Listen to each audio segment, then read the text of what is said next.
Two Aussie Birds. Two Aussie Birds. So this is the intro before the intro of these next two videos.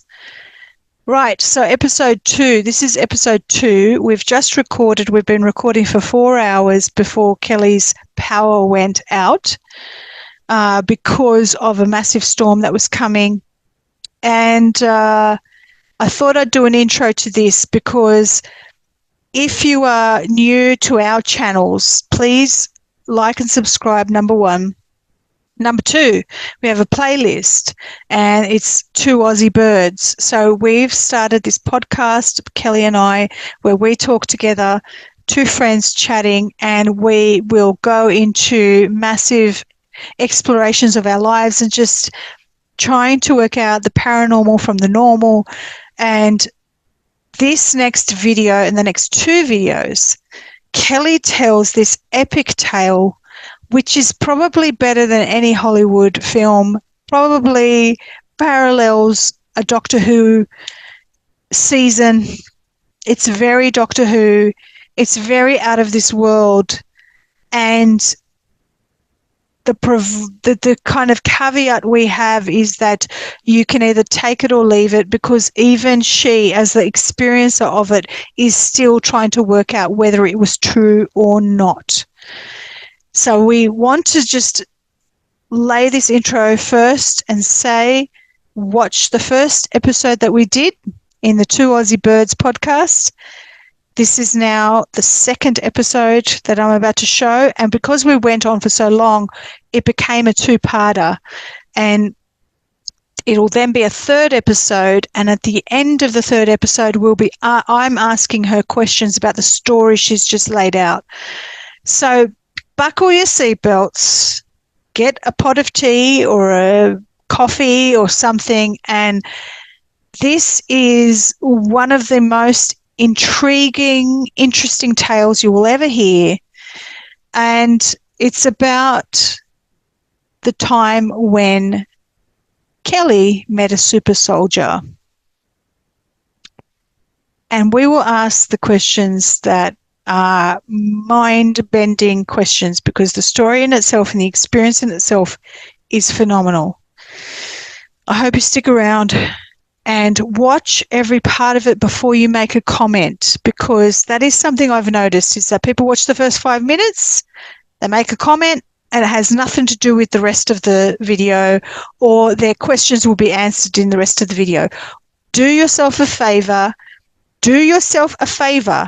and watch and listen to all of it before you comment.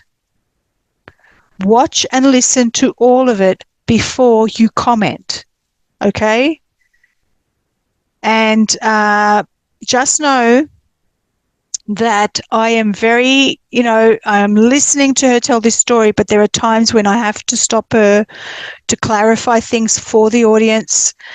I may have to put in a little interjection to elaborate or expand on something, but for the most part, she is telling this epic tale or this story, and all of it, my bits and her bits, make a very cohesive storyline of this whole experience that she's had in her life, that leaves us with a lot of incredible questions about the nature of our reality. And please share this video if you enjoy this. And it's a fascinating, incredible experience that is beyond 3D. So listen up. Love you all. Comments below. Please like and subscribe to both of our channels, and I'll see you on the other side.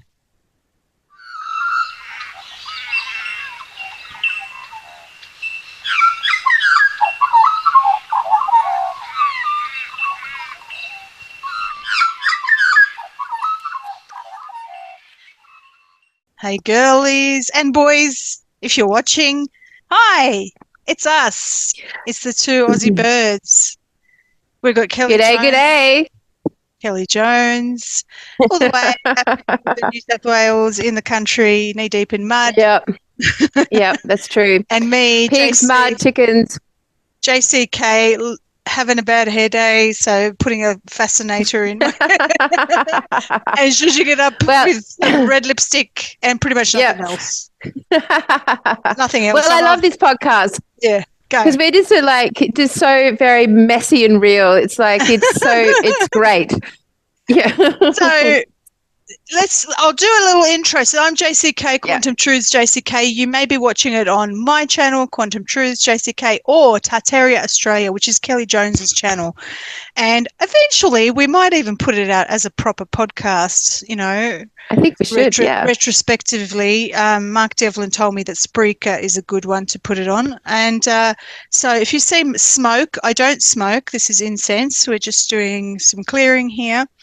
And so we're two friends, two Aussie birds, two little maggies. And then someone goes, that's a male magpie. And I'm like, really?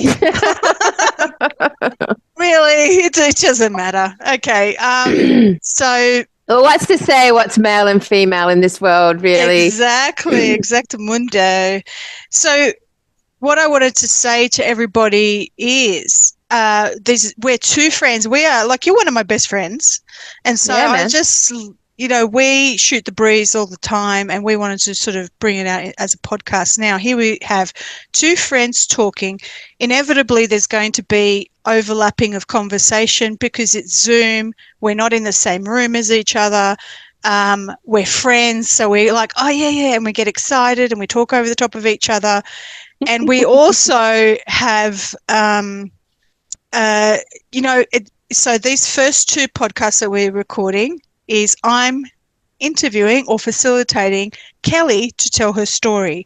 So sometimes as the host and as the producer of this show, I am looking at this from a producer's perspective and I am trying to facilitate Kelly and get her to get into the conversation in a certain way. And last podcast, we left it on a cliffhanger, and really we decided that we wanted to do this podcast, Kelly, because you said to me privately, you said, nobody knows the real me. I've not ever exposed that. I've always felt very, very sort of freaked out to tell my real story. And I was encouraging you and saying that people need to see the real you. We can't just hide behind facts and things and present. And I just think it's time that people start being themselves as much as possible. And that may include revealing some vulnerabilities. And so I had to keep bringing you back into saying your vulnerabilities, because I could see you were steering off into the public external stuff, and I was going, so that's where that was. So that's the only reason why I was interjecting in the last podcast. So, my friend. I mean, look, I mean, it's like, it's fair for me to agree with that statement because, you know, there's been a lot of experiences that I've had in the last sort of 15, 20 years that, you know, when you put it all together, it just sounds fucking crazy town. And every time I sort of rear my head publicly on these topics, like my reality starts to crumble slightly. So I have definitely formed this habit of, and it took me a lot to get on and start doing the YouTube podcast with Tartaria Australia. And it was only because I couldn't help it. I was so excited about, like, you know, the information, but it took me a lot to start to rear my head publicly again after sort of the last 15 years. So, I mean, with the events that occurred to me definitely impacted my ability to feel safe and sound in basically being me. So, you know, these are vulnerable podcasts for me, and I've definitely I only got like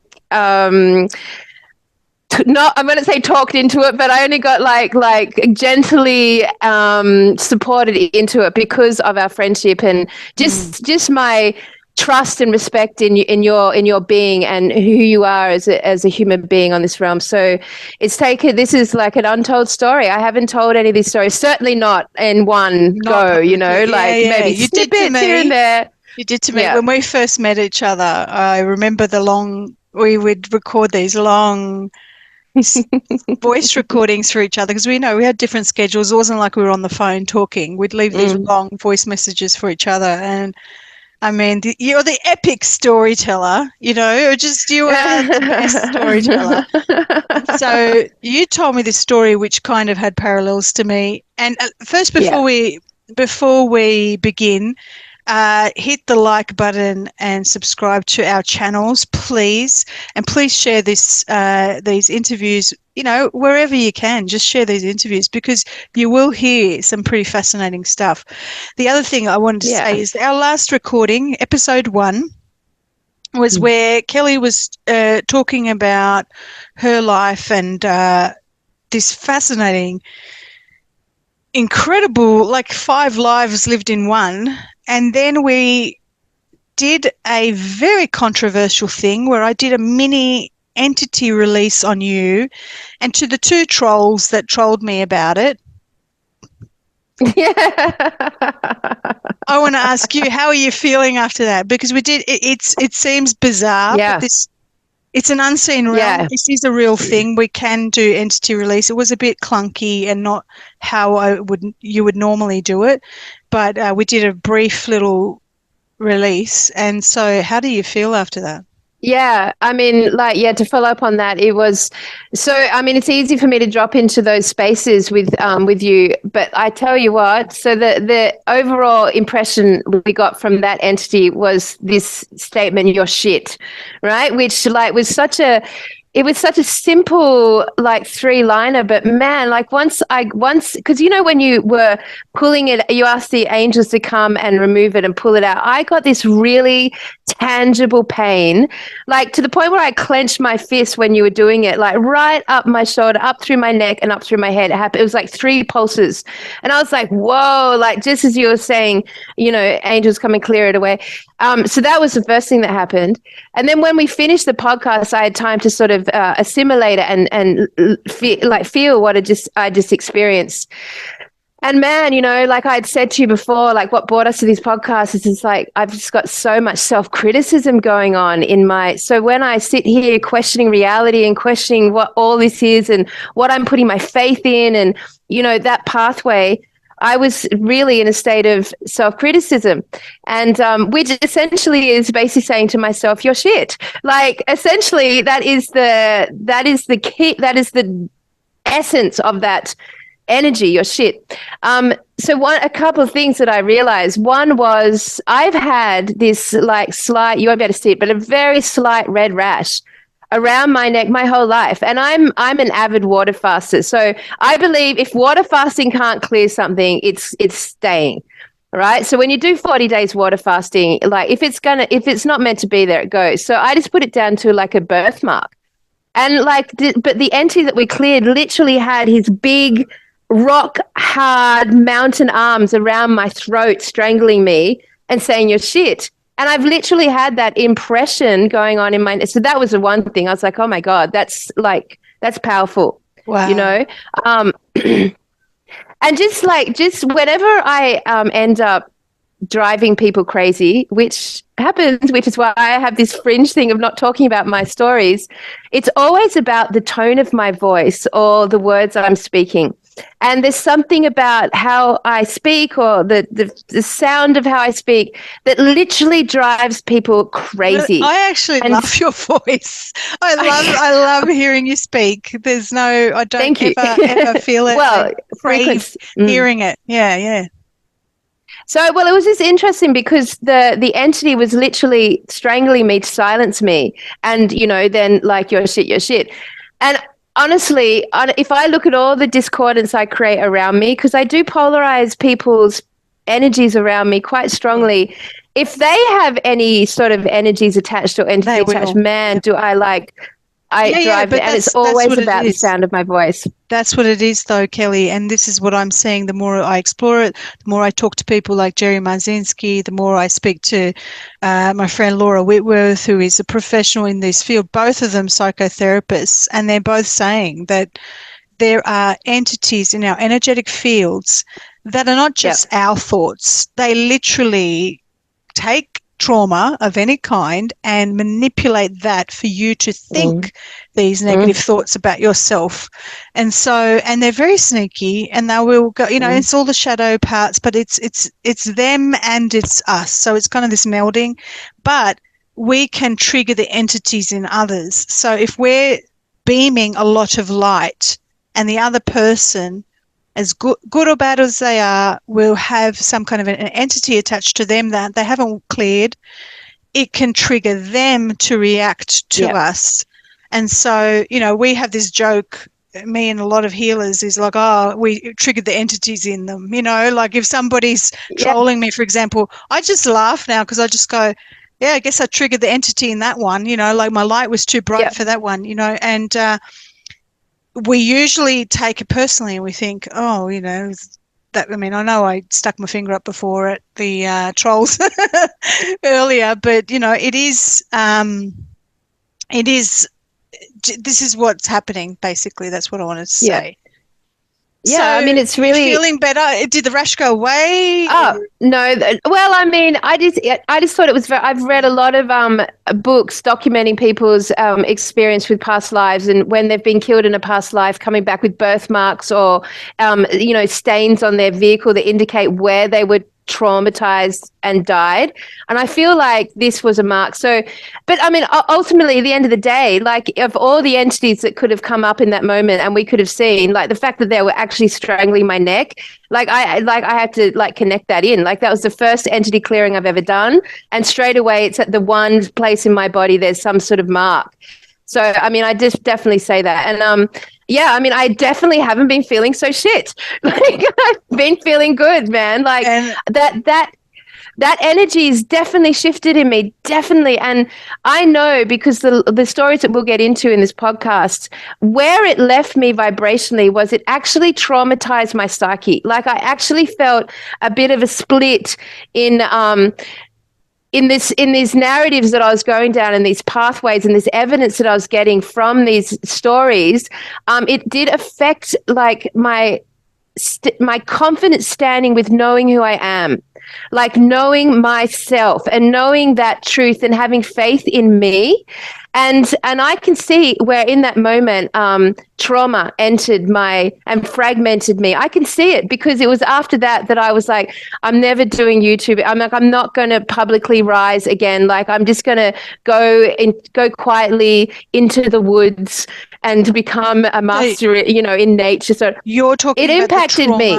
Okay, so you're talking about the trauma. What time frame or how long ago? We left off when I just got to the farm last time. But just before we get into it, I'm saying I acknowledge where I could have, through my own experience and being traumatized, allowed a gateway into my energy, which would have enabled entities or energies. I can acknowledge that. Yes. Honestly, it's literally a field day that these things are having with all of us. Yep. And it doesn't mean that anybody is bad in any way because everybody has this affecting them to some degree. So you may not even know or pinpoint where it came from. It could even be from birth, it could even be attached through past lives, or absolutely. What happened with me is they said that they've been tracing me through every lifetime. That's the story from another time. I can get that. Pursuing me from the beginning of time. Is it okay if I show everyone what what this guy was? This guy looked like in your head. Oh definitely. That's like this guy. That's right. Yeah, fucking oath. Like when you sent me that, didn't you, afterwards, or Campbell or someone? I think Campbell did. And then I said, that's exactly what I saw. Oh my God. And I was like, that's exactly it. Yes. It's like this big mountain, blobby rock man. Yes, that is, and it was orange. That is exactly the entity that I saw. It tripped me out when he sent me that. I was like, oh my God. I didn't even know this. I'd never seen this image before. So yes, that's it. That's the one. Yep. And it was strong and ancient. I can't look at it. I know, it was a trip. Yeah, it was trippy. Yeah, for sure. It's amazing, isn't it? Because when I was releasing it from you, I didn't feel it was malevolent. I just feel that it was very ancient and it was lost. It was a consciousness attached to mountains or the earth, and it was irritated, and like, and I say to you that perhaps it was attached to some land that you were on, that you were partying on. Maybe you went to a rave, maybe you were out partying and it, hooked in. Maybe you were on some, psychedelics or whatever, and then it hooked in that way. This is what happens when our auric field is open. Yeah. Yeah, go on. Yeah, well, I was just going to say, like, it could have been with me. It felt ancient enough to have been with me since the beginning of time in this realm, That's how it felt. Like, it felt integrated into my being. The difference was that in the last couple of years, as I felt traumatized, as something happened in my life, which happens in all of our lives, I could start to hear it. And the hearing it was integrating into this idea of self-criticism or self-doubt or your shit energy, which hadn't have happened before. So by the result of me being impacted in some traumatic way in my own life, otherwise it could have just been there forever, and maybe I would have just like got along with things forever, and it wouldn't have been something that I would even acknowledge, So on that level, trauma is good for us, right? Because it actually brings all the shit up. Yes, of course, the shadow part. Yeah, all of it in all of it, in all the negative, the duality of everything. The dark always plays a role that helps us in the light. But I was going to say that these voices that we believe are our own, the only difference between a sane person and a person who's experiencing psychosis, a paranoid schizophrenia, is that they can audibly hear them.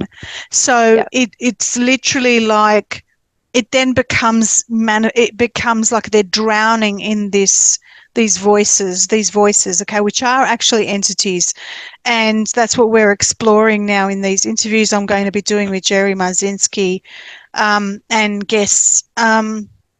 So that's what's in our ether, right? It's sort of, it's there, and it's our job to clear trauma and acknowledge it and heal it. And depending on the degree of trauma you've been through, depending on the amount of substances you've taken, and that is the reality, my friends. Like, this is why I don't drink alcohol. I mean, the stuff that has happened to me, sans alcohol, sans drugs, is very, it's on the brink of that. What voices that people have heard. Okay, so just being psychic and living between two realms is enough to, if we are not practicing things correctly, can tip us over the edge into getting attachments and hearing entities that are very manipulative. And this is why I'm so careful with all of this stuff. So you're good with that, mate. I'm less careful, and I've got an acid story that's an interesting one. I actually want to share this story. Can I share this acid story? Now this is what I'm going to do, right? So everybody get ready, because this is a beautiful podcast. We don't know how long it's going to go for. I got a pot of tea. I got a pot of tea. Oh, hang on, where's my pot? Looks like where's Wally? I got my pot of tea, and I just want to say thank you to Susie, who gave me this Cornish tea. I'm jealous. Cornish tea. I'm Cornish. Yeah, you're Cornish. Mm-hmm. Well, Susie lives in Devon, but I met her when we did the retreat, and it's from Cornwall. When I was in England, I was driving around and I kept talking with this Cornish accent, and I kept picking up all the accents, and it was great. I grew up half in St Ives in Cornwall. Amazing. A little pirate town. Yeah, cute as golden seals, cobbled stone, beautiful. Yes, I really want to. I want to go back, and I'd love to. I want to go back to Cornwall because I just have a feeling, a connection to it. So let's sit back. I'm going to have my pot of tea, and Kelly pour another. Well, this is just a side note story, but it's an interesting one because that's okay. It's to do with acid. So, but just what happened to me in this experience, it was a very sovereign moment for me. So, there I was, I took some acid. I was on my farm. There was no one with me. We were out in the backyard. I had my friend with me. She was the only one there. So we took some acid. And just at the moment when the acid was about to hit, we decided very stupidly my friend was eating bread and she was having the best time eating this bread. And I like never eat when I do things like this because, of course, you don't produce saliva. Like your whole chemistry changes. Anyway, I thought she was having the best time. So I ate some bread and I started choking on this bread. Right. So the bread actually went into my throat and it got stuck in my throat and my whole throat constricted around this bread and I couldn't breathe. And it was right at the very moment the acid was like hitting, right? So my friend who was there, she was gone. Like she was in her own hallucinogenic, having the best time ever, talking to the flowers, like beside me, no concept of what was going on for me. And I'm suddenly unable to breathe.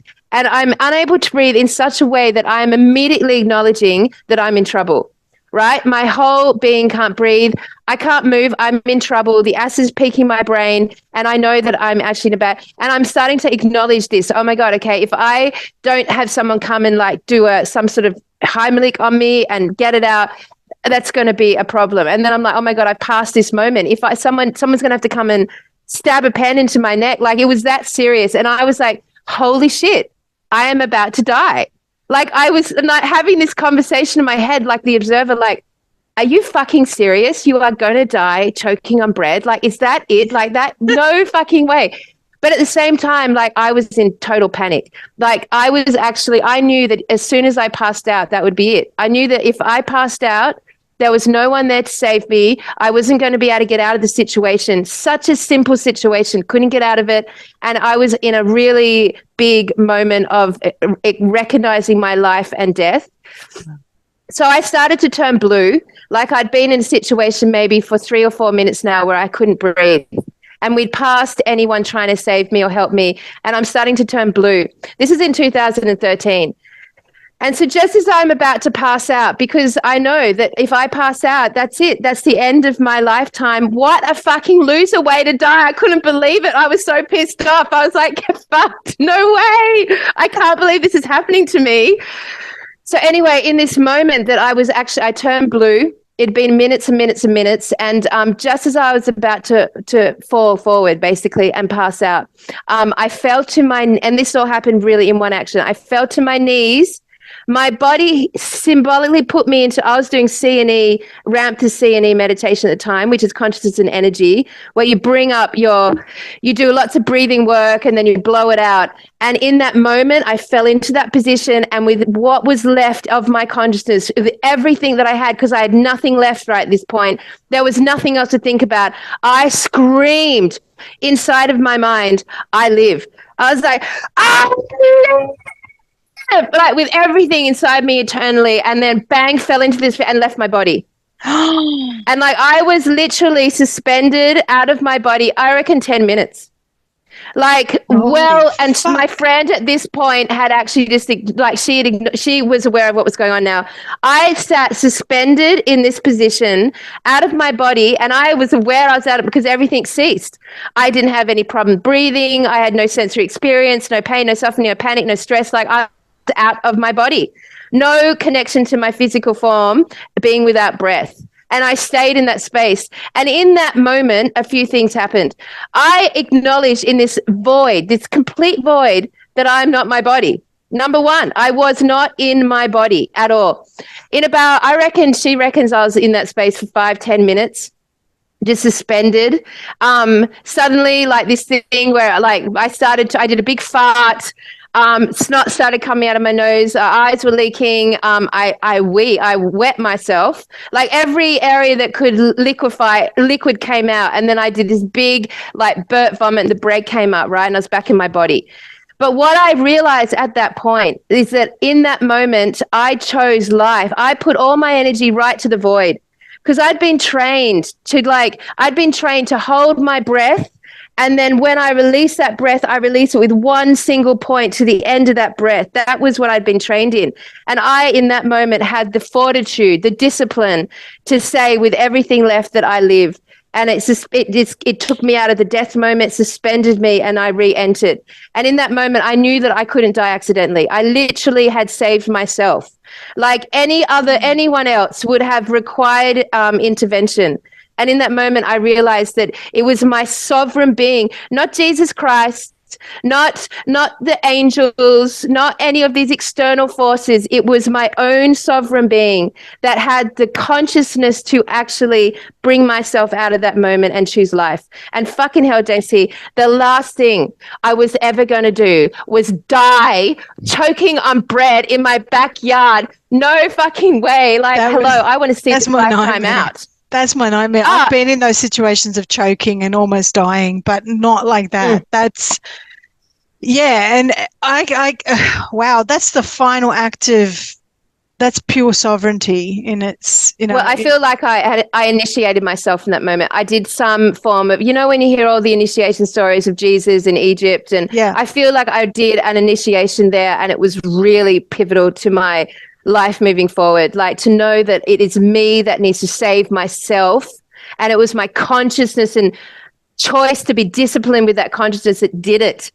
It was not an intervention from a higher source or from other entities. It fits in with every near-death experience story that I know, and in all of them say the same thing, that it's up to them whether they live or die, and they bring themselves back. They make the choice that they bring themselves back. Yes. And that's crazy. Wow. You actually did kind of die, because that's exactly what happens. I died. The losing of the bowel, like the whole, everything you let go and all the liquid comes out, and then you. Yep. Wow. What a. Yep. So when you're in that void, you reckon 5 to 10 minutes. Yeah. Do you know how your body looked? Did you have a external feeling or an observation? No. Did you just have this awareness? Did time stop? Yep. It wasn't a visual experience. Like I was, it was a sensory, it was a while ago now. I wish you'd asked me that question when it first happened, and we would have got the documented facts. But in my memory, when it happened, it wasn't like I was hovering above my body, like I was, astral dreaming or something. It wasn't like that. It literally was a non-sensory experience where I didn't need breath. I didn't need I was out of what the body was and how I exist as Kelly Jones in this body. I was in the observer, but I wasn't observing what was underneath me. I was just in a sense of complete consciousness. So that's amazing. I've had those experiences fully, how do I put it, in a semi-meditative state of that's amazing. It's called Satori. It took me to die. It's way more mature way to get there. See, that's the difference between a master.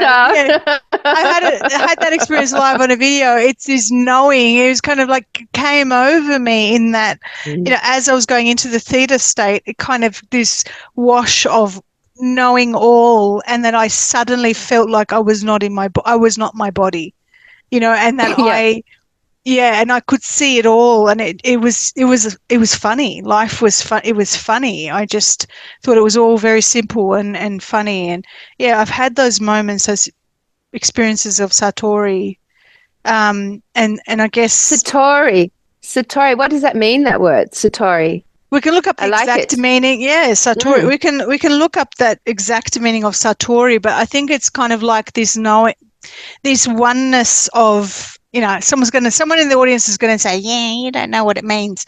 Let me just. I don't know. I'm going to look it up to give the exact meaning, and it's almost like you can't explain. It's like you can't explain the feeling.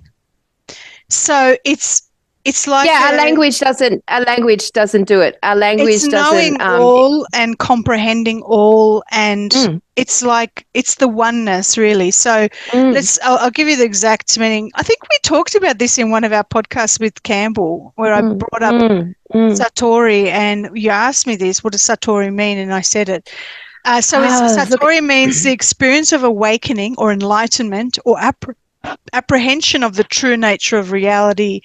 It is often described an experience which cannot be expressed in words. Yeah. Okay. Yeah. While the term Satori, that's a lot of our lives then. So the term Satori is derived from the Japanese verb to know, Satoru, It is distinct from the philosophical concept of knowledge as it represents the transcendence of the distinction between one that knows and knowledge. It is like this all-knowing. That's all I can say. It's like this.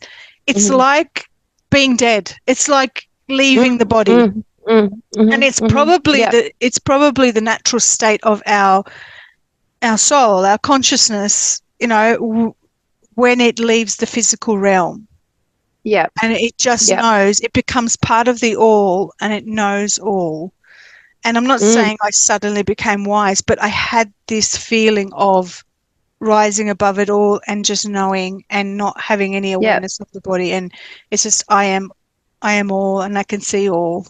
And it was you can't explain it. It's like you feel like it's funny. It's so simple, like the drama that we experience in the 3D world. I know. And then you rise above it. And I bet you, so when you die, I'm assuming, if you're not earthbound, you would have that. You would go, well, it doesn't matter what my body looked like. It doesn't matter that I died like this. It doesn't matter. Yeah.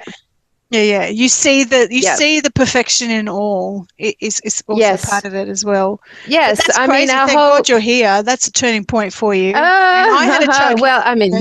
And the same thing. It was kind of like this crossroads of like I could have died and I could have stayed alive, and I know that my life changed on a different path after that choking incident. That's the matrix glitch that I had with the cat. So anyway, long story. Oh yes, I know that story. Yes. So let's get into your story. I want to get into. Sorry for interrupting, but I want to get into your story. Right. Your story. So we left off last time with Kelly talking about being alone on the farm, and then she said, and that's when I met the super soldier. And so this story I know well because you and I, you confided in me, you told me about it. I think it's absolutely fascinating and brings up so many more questions. And then I kind of had I guess we had a parallel experience. And so you and I will talk about this, but I want to hear, and the audience wants to hear your story. So So okay, well let me ready, my friend. Okay. All right. So let me just preference this story with two incidents, because I feel like there were a few significant things that happened to bring that about with that collision, because it's a big one. One was, and these are random little snippets. One was I obviously do water fasting. So that was a big part of my process. Every couple of years I do a long water fast. Why I mention that is because I really believe doing that it's a reboot of your frequency. There's something about it that cleans out everything and reboots your frequency band. So after the acid incident, probably a year after that, I started to get these very strange pulses going through my body just during the day, where it made me feel like I was vibrating all my cells internally were vibrating super quick, right? And if I looked at my hand, they were deadly still. But what I thought I would see was this like total shaking thing, because that's what I was feeling internally.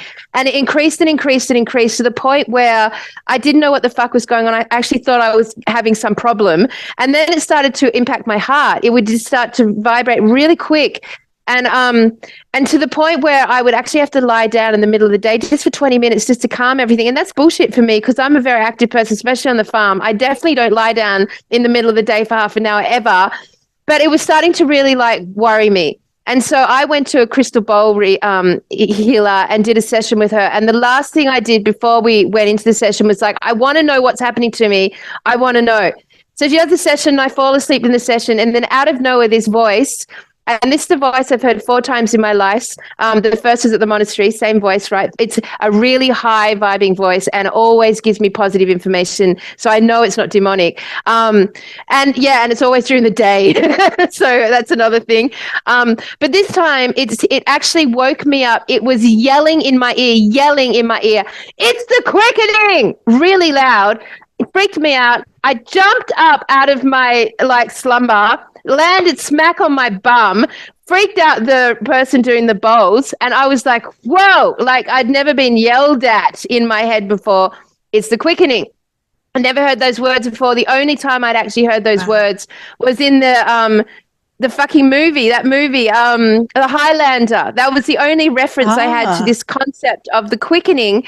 So I didn't know what it was. At the same time, the bowl player, who ended up being quite a nemesis of mine, unfortunately, and did actually result in the collapse of this farm behind me, my beautiful farm. She, actually at the same time, watched my bands be reversed. Like, this is in her mind. She just came out and told me this. Bands were reversed. This light was going into my bands like lightning. And she freaked out thinking something very bad was happening. And then this same voice apparently said to her, so the voices, you see, they can be also in our favor. Oh, yeah. I mean, I feel like it's my higher self speaking. Yes. Said, this is not for you to worry about. This has nothing to do with you. This is just about Kelly. Just don't worry about this, because she was freaking out thinking it was bad. So hang on, wait. The bands are reversing. Explain that. So she energetically saw, while she was playing the bowls in her mind, she saw my energetic field reverse. So she saw my energetic seal, my bands, I call them energetic bands, which we have around us, be reversed. And these strikes of lightning going into my bands. And then she got told, don't worry about it. It's nothing to do with her. She actually said, you're not at this level. And that pissed her off massively. And that started our collapse. It was actually that statement. Did you hear that as well? No. I didn't hear that. I just got it's a quickening. And I was like, fine, so the quickening, this is hell. Interesting because Stuart Wilde wrote, who's no longer with us, unfortunately. I would have loved to have met him. Stuart Wilde wrote a book called The Quickening. And I remember back in 2003 trying to read that book on my way to the US to go live and work for a while. And I couldn't read it. And it was after all my experiences, I was able to get into it and read it because it's really high knowledge. And I think in his book, he explains a lot about Taoism and stuff like that. But what do you think the quickening is? And then I'll let you go on with your story. Well, no, what do you think? Tell me. I still don't have many references to it. That's just the exact words it's it like said to me. Ascension. I didn't have any references.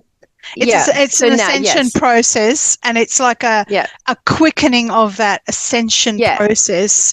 There is kind of like these whole, it's a vibratory, on one level, it's a vibratory frequency shift into a higher frequency.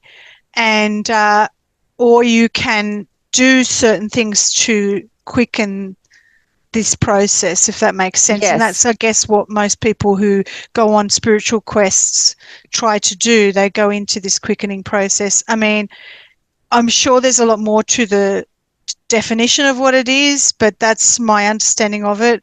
And I can't even remember because it's been 20 years since I read the book, but I have it on my shelf, not here, but at the other house. And so it's that's part of it. So it's like a ascension process, and a lot of people have been throwing that term around, I've noticed, in the transformational New Age community in recent times, saying that we're all going through a quickening, which is like this super fast-paced evolutionary frequency shift, basically. Well, that's what she would have seen with my bands. That's essentially what she saw. She saw a speeding up and a reversal of my bands. So I could not have, there's no way you could actually manufacture that experience. Like, it wasn't like I was after it, looking for it. I even knew anything about it. It was a vibrational shift that happened naturally inside of me. I wasn't doing anything special. I wasn't doing any rituals or meditation. It was happening to me, and I thought something physically bad was happening, like I was speeding up. And so so this is part of how I get to the super soldier conversations. So then they said the quickening, and then after that it started to subside, like something, the thing that had needed to happen had happened, and now I knew what it was, and okay, we could relax. The next thing that happened after that was I was on the third week of a water fast. Had done this whole by myself at the farm. I was down probably up to day 21 or something, and it was about 4 a.m, and something woke me up from my sleep. And when you're water fasting, I don't know out there who water fast, but sleep isn't the easiest thing to do when you're water fasting. Your body's gone into survival mode. You're dealing, all this emotional shit's come up from your cells, I was traumatized. I was having memories of being like in year one where my best friend said suddenly out of nowhere she didn't want to be my best friend anymore.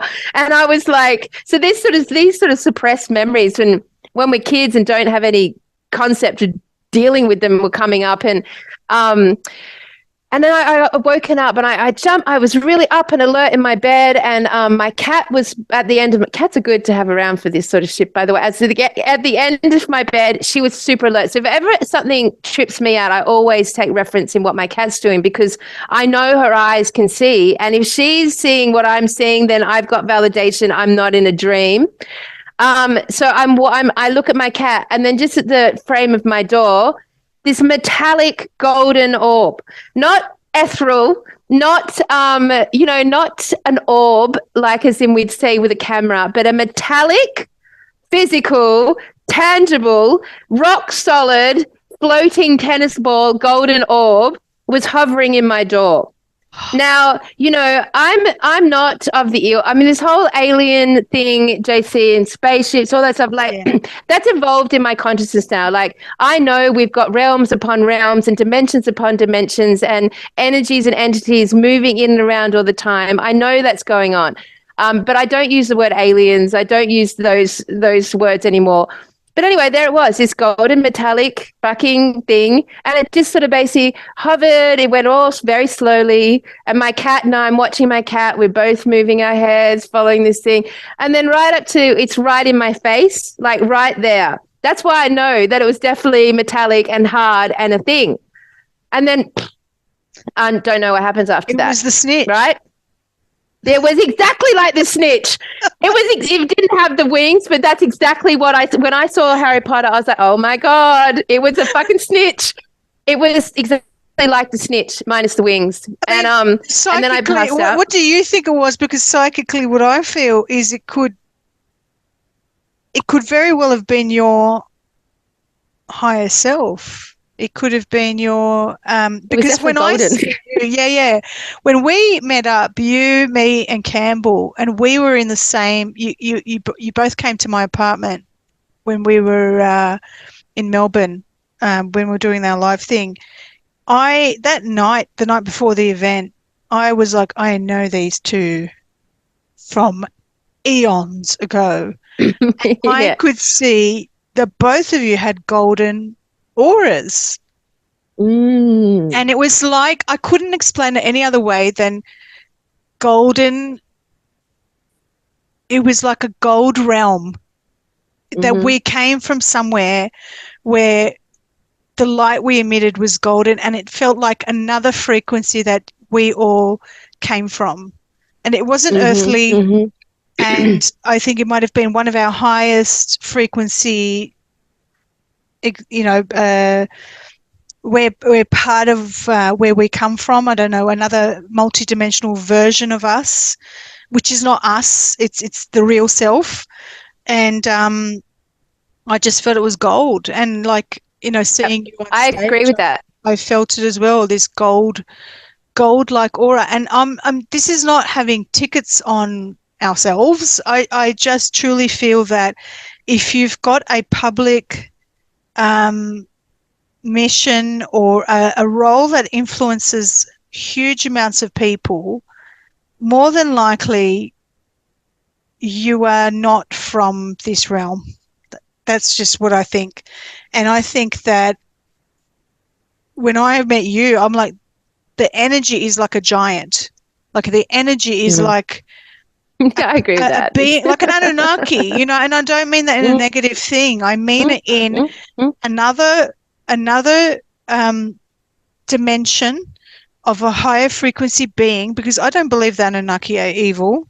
I'm just going to call it Anunnaki. I'm going to say whatever these beings are that seeded this realm, whether they were gods of ancient times that lived on Mount Olympus, or they were from another planet in a spaceship on a, whatever vernacular you want to use, I just felt that your energy was giant and gold, and it felt like it was from whatever beings were that seeded this planet or realm. And that's what it felt like, and it felt familiar to me. and that's just, and I don't say it as in, well, we're more important than the average person. It just is what it is. I just feel that's, and I feel that many of the audience is the same. I feel many of the audience originate from realms that are here to help, the average. Well, I mean, I agree with you, and that the gold features strongly with the super soldier thing. Like, gold is definitely a part of when the craziest stuff happens to me in this realm. It definitely is linked in with gold, definitely. And I think, like, we always hear the term the golden era, the new golden age. Like, this golden concept is definitely pivotal to A, understanding our history, and B, understanding our truth and our reality. Like, it's definitely a part of it. 100%. I can concur with you on that. Gold is important. Gold is descriptive of, where we've come from in a lot of ways. So tell us, so you see this orb in front of you, you're on a 21st, and then I'd pass out. 21 day. So you're kind of awake 21 day of a 40-day water fast. I know that major things happen in water fast around the 14th day and beyond. So you hit the 21 days, and then my vessel's clear. Yep. You clear at 21.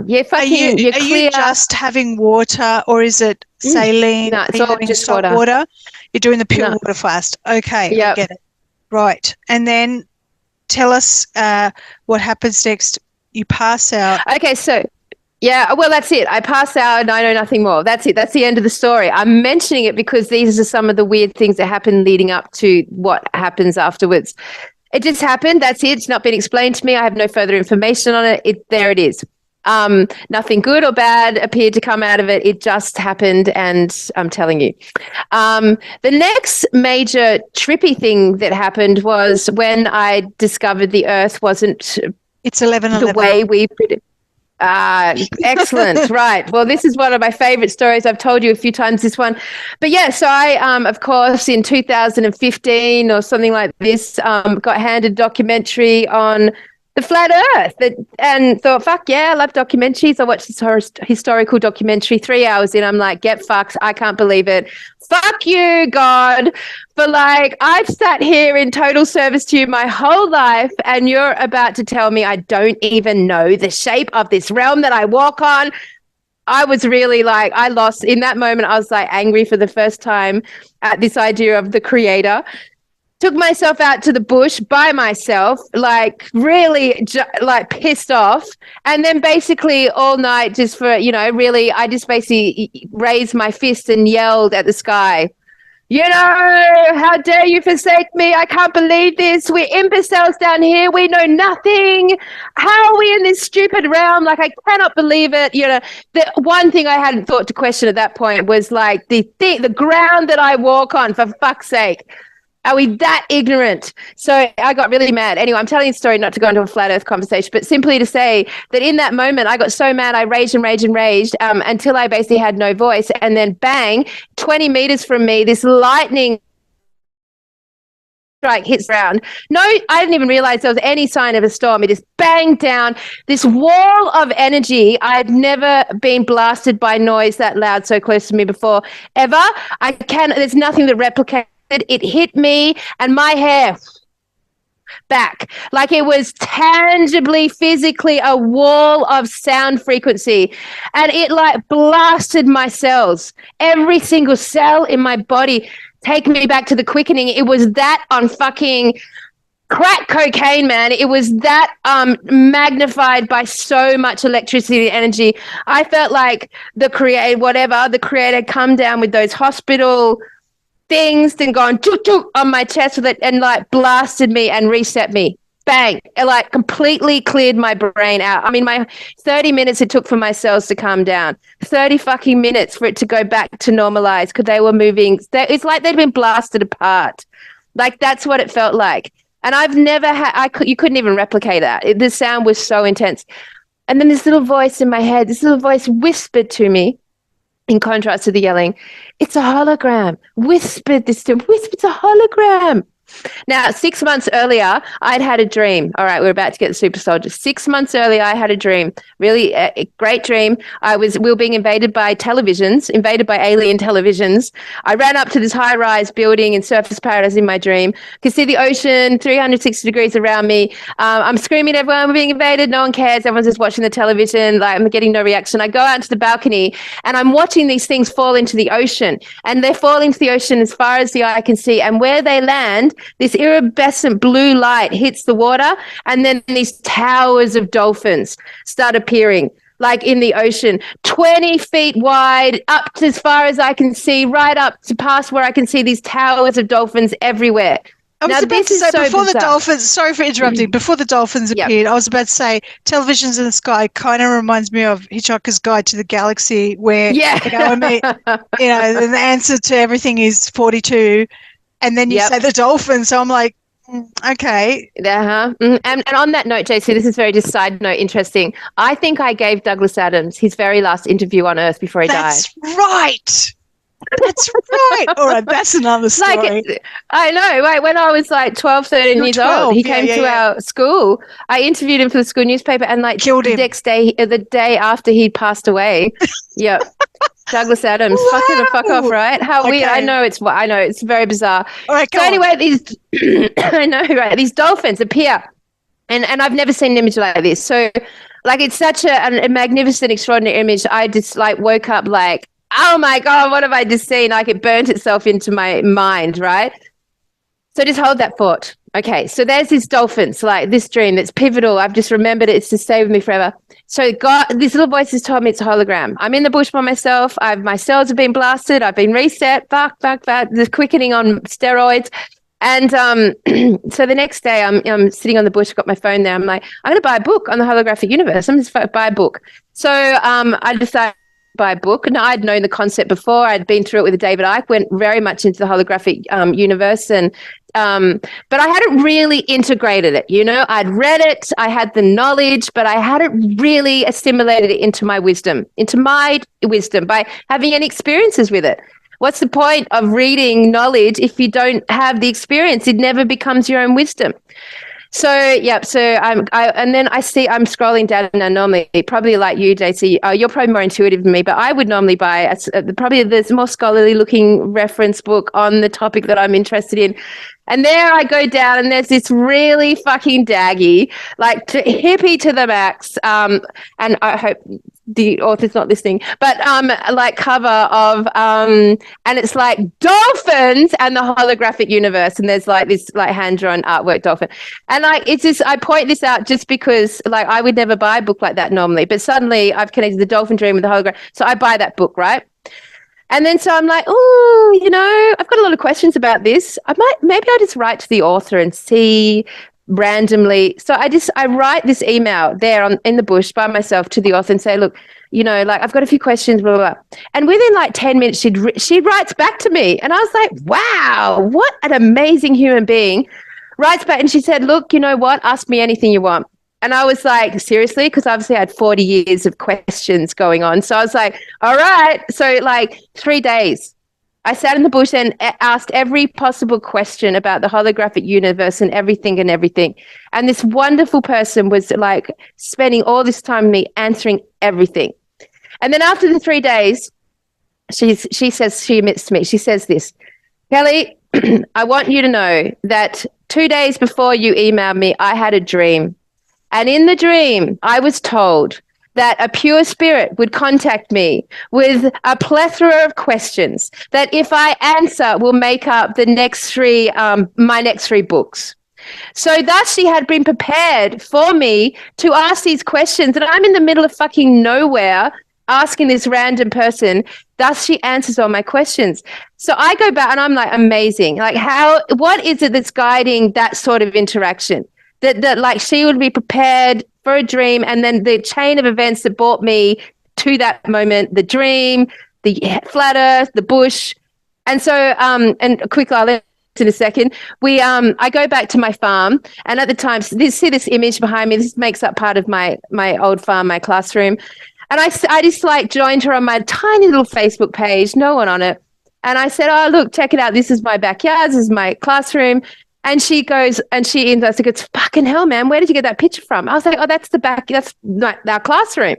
And she's like, one day before the dream, someone sent me this exact picture. Someone sent me this picture. I loved it so much. I stopped and I spent 10 minutes imagining who had created this beautiful world, like who'd created this beautiful image of this classroom. And she could not believe it was mine. That it was, and so I found she's in Hawaii. This chick's in Hawaii. Hang on, I want to just. Is this the book? Is what? Ilona Selke? Oh, that is the book. Yes, that is the author. That was I the saw cover. Ilona, and you said, yeah. When you said Hawaiian, because that's a Hawaiian. Yep. She was amazing. Oh, hang on, here we are. Dolphins, Love and Destiny. Is that she made it. It was the one that I got was Dolphins in the Holographic Universe. Yeah, I tried to look that up and I couldn't find it. Is that the cover? But this is the author. No, this is the author. Yes, this is the author. She's beautiful. She's amazing. And I've really enjoyed that intro. But like the lineup of things that had to occur for us to synchronize that moment for me personally. And then I hope that it did support her in, writing her next couple of books. So that was me interacting with all of this rolled into one. So now the Dolphin Towers. This is where we lead into the Super Soldier. So all of that had happened, and all of that had brought a lot of mystical, out of earth sort of like actual experiences into my life. Was that all during the water fast, those fascinating things? No, not at all. No. The water fast I do every 2 years. So that's something that the voice told me to do, like when I was 24 or something. Like I was sitting on my toilet, JC, minding my business, never heard of fucking water fasting. And I just said, do a water fast. I was like, what the fuck is a water fast? So I went onto YouTube, which had just started, like it'd been in 6 months, and there's like 2 people doing water fast. They're both they did it for 30 days. So I was like, okay. So I just started then and there. No prep, no knowledge. And then everyone in my life freaked out, thinking I was committing suicide, going to kill myself, like that I wouldn't eat was going to kill me, because no one had heard about it back then. Wow. So anyway, I did it, changed my life. Very therapeutic. I did it for 40 days. And I remember walking in the tram. Jesus did that as well. So yeah. Go on. 40 days, my first one. I was on the tram thinking, this is like a fucking superhero power, man. I can go to any country in the world and know that it's going to take me at least 2 months to die if I don't have food. It is a superpower when you fast. Very empowering. Wow, I didn't die. I remember the first time I ever fasted, just 24 hours. I was like, I feel fantastic and I didn't die. Yep. No shit, Sherlock. What's all your stored fat for? Like, come on, man. That's right. As long as you got enough fat, you can do it. Yeah. Yep. Look, that's why I'm such a big fan of actual self-inflicted experiences. Like, I did 3-week blindfold retreat, just where I blindfolded myself 3 weeks nonstop. I just stuck my eyes together and fucking taped them up, and I just ate dried fruit and nuts and water, basically, no preparation. Had the food there for my cat, knew where it was, and everything was done. The trippiest thing for 3 weeks was like, after a while, when you go to sleep, which is weird because you're already like in darkness, to then wake up, but you can't quite wake up, and you stay in this like in between world for a little bit longer. Like you're half dreamy, you're half awake because you can't wake up. You're not opening your eyes. But I like all those sorts of retreats. Like I do a lot. Well, I used to do a lot where I would I brainwash myself. I told you about that last time, the water fast. And sometimes I just got so fucking stubborn. I just I want to know the truth. Like, fuck, I want to know the truth. I'm not getting up from meditation till I know the truth. And like, we just literally sit there and wee on myself. Like I was pretty hardcore. I must have had a very, hardcore, like, those Indian ascetics that sit there and one. I have three nines, the 3 9s in your numerology. Seriously, no, you are. Yeah, it's that whole searching the higher realms and seeking the inner knowledge and wisdom, and that proclivity towards spiritual enlightenment or seeking that. So you're up to the Dolphin Towers. Right. I want to keep you on track. No, that's okay. Yes, I want to keep you on track. So Dolphin Towers, and now here we're on this precipice of meeting a man that will change your life. My relationship, at this point in my reality, my relationship breaks down. I'm going through a relationship breakup. My household breaks down. I've been going through a battle with my beautiful farm behind me, with the woman who did the crystal bowl thing on me, and just suffered from what I'm going to say openly, although I've never said this publicly, with envy and jealousy. It was just a very strong energetic. I welcomed her into my house. She moved in, and then she ended up like being, as a lawyer, fundamental in breaking the partnerships around the farm down. So in living embodiment as a human being, she definitely manipulated and, cut down and the core energy. So that was going on around me. So there's a lot of like my beautiful world that I spent a long time building and creating and loving, my community, my relationship, were all starting to collapse at this sort of simultaneously time. So it put me in a vulnerable position. So at this point, and I'll just say it as it goes, right? My Mac laptop breaks down. So I go to fix my Mac, and to do that, I have to go and find a Mac shop, and the closest Mac shop to me is like an hour and a half away because I'm out in the bush. So I take my laptop to the Mac shop, and I go to the Mac shop, and I get served by this entity, right? And he owns the Mac shop, but he was giving me so much fucking attention. I was like, wow, what a nice guy. Like, he is being very but he was being strange. Like, it's like he had his sunglasses on right inside the shop, and he couldn't quite look at me. Like, he was speaking to me off to the side, like speaking a lot to me, but off to the side, like he couldn't cast his eyes on me, which I took note of. I thought, that's weird. Like, why is he not directly? Because I'm big on direct eye contact. And he was being super over friendly and super wanting to give me stuff. And anyway, he said he'd take my Mac, and he took my Mac, and he said, look, well, I can fix your Mac for you. I'm going to be near your village. You can come and meet me at the service station and pick it up in a week's time. So I'm like, great, fantastic. So I left the shop going, what a nice man. And because he was being so generous, giving me all this stuff. Anyways, a week passed. I go to the service station, right?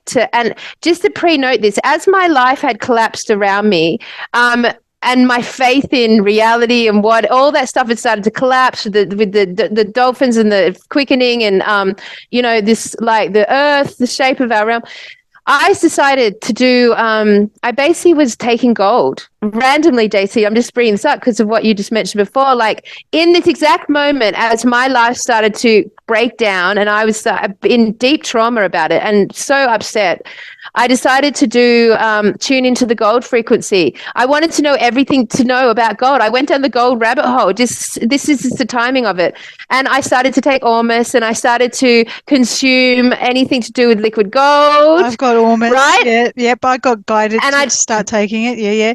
And colloidal gold. Yep, okay. Yes, right. Colloidal gold. I was all on that frequency. I'd probably been consuming it for about 6 weeks. I'd watched everything I could watch about gold. I was wanting to see if I could tune my frequency to gold to such a point where I could walk out into the bush and find gold. That's what I wanted to see if was possible, right? Because, like, gold's everywhere. It's an illusion that it's some precious mineral. It's like our gum trees bring gold up in their leaves. Like, it's fucking everywhere. Your brain is brilliant. I love it. I love this. Okay. Well, I thought I should be able to be my own metal detector. If I can attune to this frequency, I can apply it in actual reality around my life and go and find it. There is no average person that thinks like that, right? Like, your lateral thinking is full on lateral. But I love that because you are, and I just want to say this before, I don't want to interrupt, but it's partly because you're in nature, on the farm, with the earth, grounding every day, not distracted by children and EMF and all of that. And taking colloidal gold would also reduce EMF it will help your body deal with anything that may be. We didn't have anything. No EMFs out there. It's nothing. More receptive, and you've done this water fast and all this, so you're more receptive to these incredible thoughts and ideas. So continue. Yeah. So, I mean, I didn't have any grand plan. I just thought, well, fuck it. If my life's falling apart, like at least I can now explore. I have the time to explore if I can become the gold frequency and find it just for fun in the bush, right? So I go and meet this. Should I name him? Fuck it. His name's Jason. Woo! All right. So I've never spoken his name out loud publicly. His name that I was given was Jason. So so I go and meet this entity, right? Two things occur simultaneously. As I'm driving up to this petrol station in the middle of nowhere in this little town, like ghost town in the middle of Australia, I pull up and I get this poof, this overwhelming image in my head out of nowhere, seeing him as a centurion, like half man, half horse. Like it just hit my head so strongly. This is a stranger to me. I don't know this man at all. A centaur. A centaur. And it like full on. And I saw him as a full on protector of me. Like I just, this whole, like, it was like I just in 1 second downloaded 100,000 lifetimes and it all got summarized in this one image of this man as a male man, horseman, as a protector. And this before I even got out of the car, right? It was just really strong. So I get out of the car, I'm like, whoa, what the fuck was that? Like that came out of nowhere. And yeah, I get out of the car and we're just sitting there talking in the car park, gives me my laptop. And I just start telling him a little bit about my gold thing, the gold thing I'm on. And he goes, you're not going to believe this. And he pulls out his phone and he takes and on his phone is a picture of his hand, which by the way is gigantic hand with covered in gold.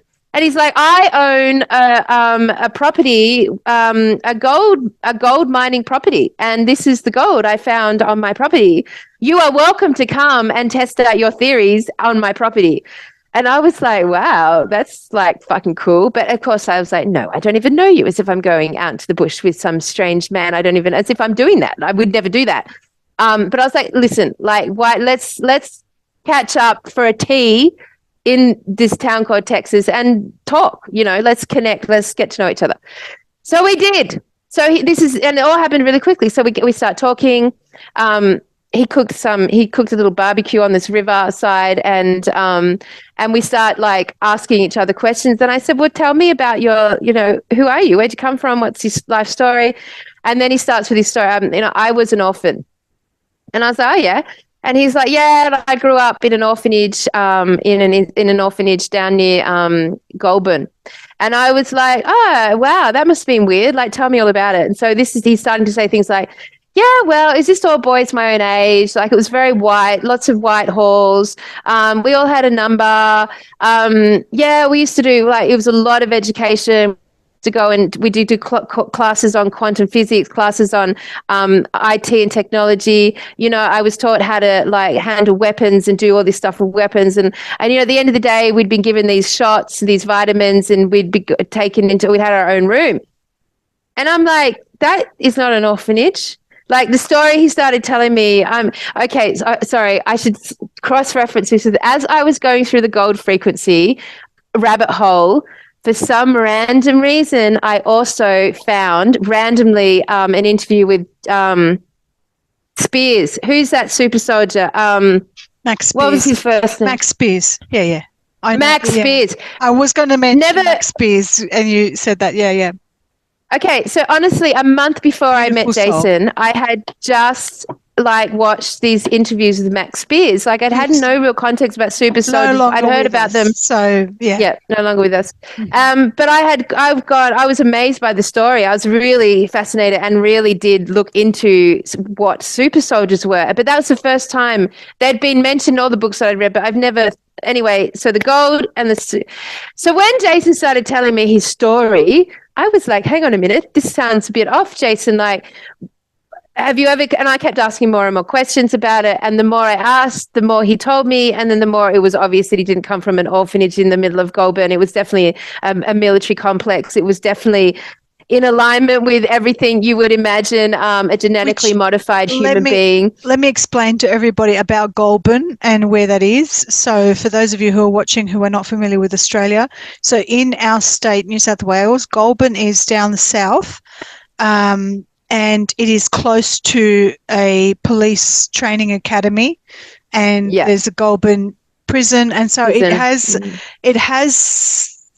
There's been also whistleblowers who've talked about a lot of MK Ultra-ing sort of stuff. So it is kind of country towards Canberra. It's so just out of Canberra, yeah. It's not far out of Canberra. Canberra is the capital city of Australia, and it is where our parliament is. And there is a lot of shifty stuff going on there as well. So a lot of underground stuff. So go on. It's the only place we won't take the Tartaria live events to is Canberra. I mean, we just won't go there. Yep.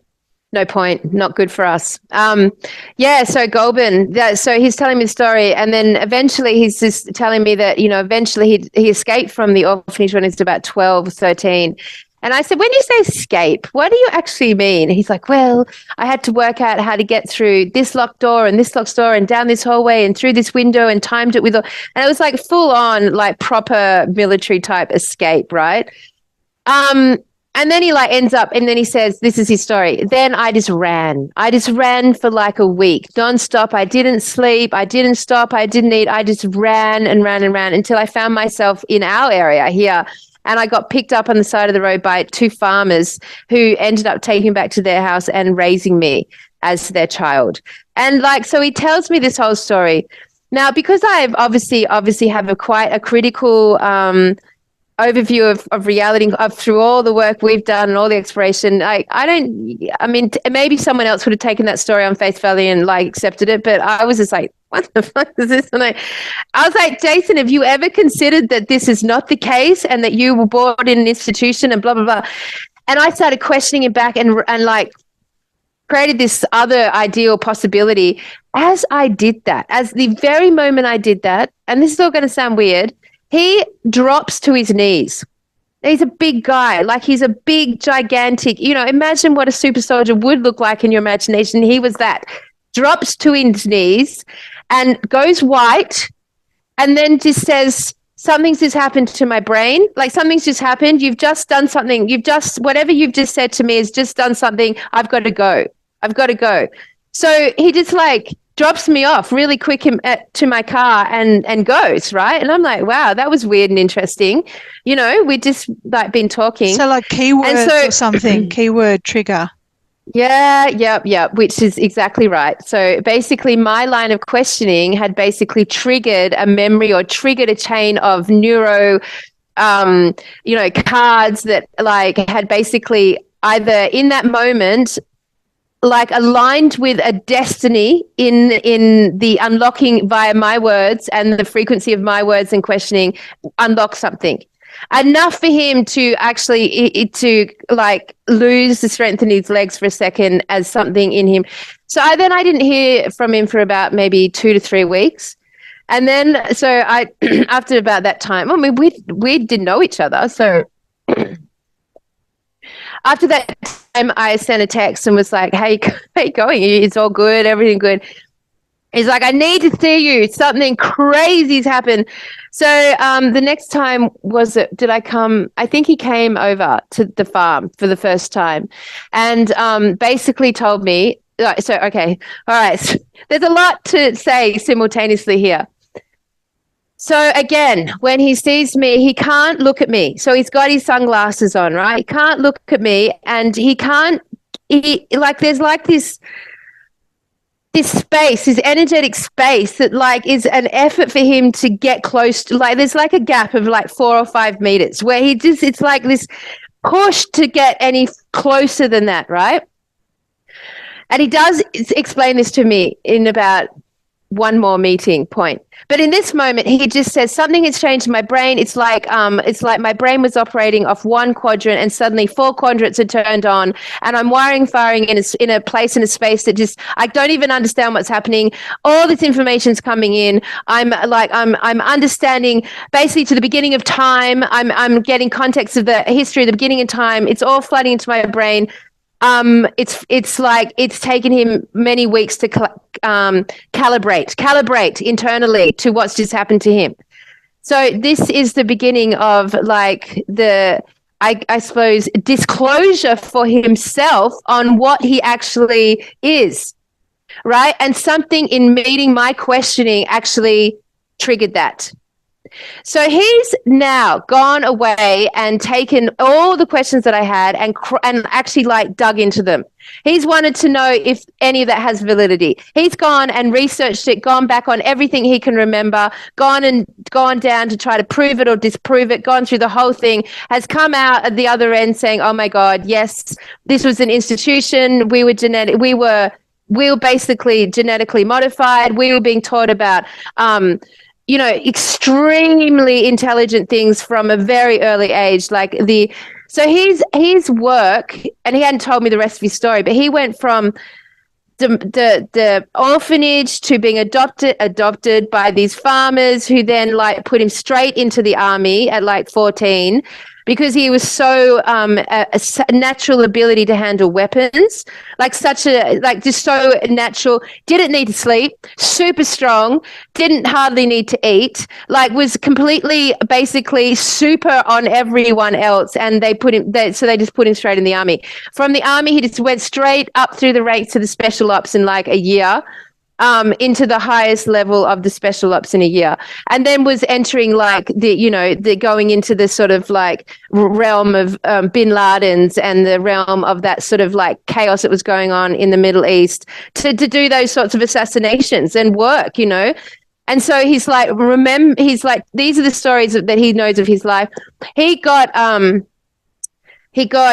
in that moment, what was it? I don't remember this exactly, but something blew up. Something blew up in his face, and he ended up he should have died, obviously. But the thing about super soldier energy is they don't die that way. Their bodies regenerate themselves really powerfully. And I watched it, or something was a grenade. Oh, fuck.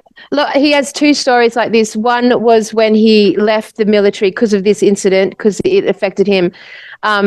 He left the military and then ended up going into the fire brigade, and ended up being like high up at the chief of the fire brigades, and ended up like taking a canister blew up, and what hit him in the chest, like poof, and again should have killed him. So, but again, he was basically, our words would be reset. But I'm jumping around the place. At this moment, he's in the Black Ops. This is a story he's told me. He's in the Black Ops. He's had this like terrible incident. He's ended up in the military hospital. Should have died, didn't die. Didn't know why he didn't die, but just like able to walk out of there relatively quickly. And I watched this, JC. I watched because I wanted proof, I'm all about like literal. I watched a knife go through the arm and the skin regenerate. Like I saw it. It's like it's genetically modified. It's not the same body structure or skin structure. There is a different thing going on in these super soldier physical attributes, So anyway, so where was I? So he's recalibrated this whole story, and he's suddenly like super not paranoid, but he's very conscious and aware that he's got military chips in his brain, that there's he's starting to deprogram. He's starting to deprogram. Essentially, yeah. He's starting to deprogram himself, yes. Which, like, if you look at the Max Spears of the world, similar stories. Like, you go through phases of being, like, programmed and resets, and you don't know who you are, you don't know your memories, and then something triggers it, and then your neural brain waves open up again, and you get a flood on of these memories, and it's very disorientating because your whole reality is suddenly, like, not your reality, and then you've got this whole ability to understand so much deeper the situation that's going here on this realm, right? So as we started to, so then he's starting to tell me this, I of course like am right down, oh my God, like you literally are a genetically modified super soldier. That's actually what you are. Like, so then there's like all these so if you imagine watching Max Spears, right? And you can see how, and there's quite a few others like Max Spears that have told their story you can watch interviews with them. There's ways that are consistently you can actually start to question things, right? So I would sit him down and I mean, JC, like, hello, like, if you and I were in a room with a super soldier, would we not have within ourselves high quality, conscious questions that have come from our lifetime of understanding everything that's going on in this realm to offer in that conversation? We would have a lot that we're not coming into this green, you know, we're not coming into this like innocent and without knowledge. And the questions I was asking were huge questions. And then till eventually I started to get down to like the origin of time, the origin of our realm, the origin of reality itself. And of course, then the narrative that played out between this protector energy and me. So, so eventually he starts telling me that like part of the super soldier energetic is that they have an ability to their eyesight's modified. So their eyesight's been modified so that they can see in the dark perfectly, right? They're weapons of war. They can see in the dark like you would use infrared glasses. And they can also see energetic imprints. You know, like when you use infrared glasses, you can see the heat imprints, you can see the energetic imprints. So he's like able to see people's energetic fields basically. And their colors, right? Because we all emit. Would you agree with that statement? Do you agree that we all emit? We all have auric. Yeah, we all have different. They're different energy bodies, and some people can see auras and some people can't. I don't want to interrupt your flow, so just keep going. Yeah. So, like, he was telling me that he could see everyone's energetic field. So the thing that, like, when he was so weird when I first met him and he was looking off to the side but being very attentive, he then explained that to me, that the color and the energy around me was so bright, and he's never come across it and he's traveled the world and world, never come across it, that it was actually, he couldn't look at it, and it was of such a specific color spectrum that and this is exact words to me, we thought we had eradicated that from the planet. That's what he said, that this is not meant to be here. This energetic signature is no longer meant to be here on this realm. Yeah. And it has been deliberately eradicated. So he was shocked to even come across it. Like, so that was the whole blinded. That might explain your own targeting, like, you've been targeted or trolled, etc. So that might explain that. And well, look, I mean, I'm going to preference this story, everyone, because like I'm going to tell you that it fucked me up, right? This whole journey, as I tell you the story, it makes me feel very vulnerable. It makes me feel very exposed. Like my partner's standing here in the room right now and I'm feeling vulnerable about it. It's like I'm agitated that you're even here, because I'm like, because the end result of this for me was so much evidence in line with what Jason told me that was absolutely impossible for my brain to accept, because it sent me to the beginning of time and my role in it.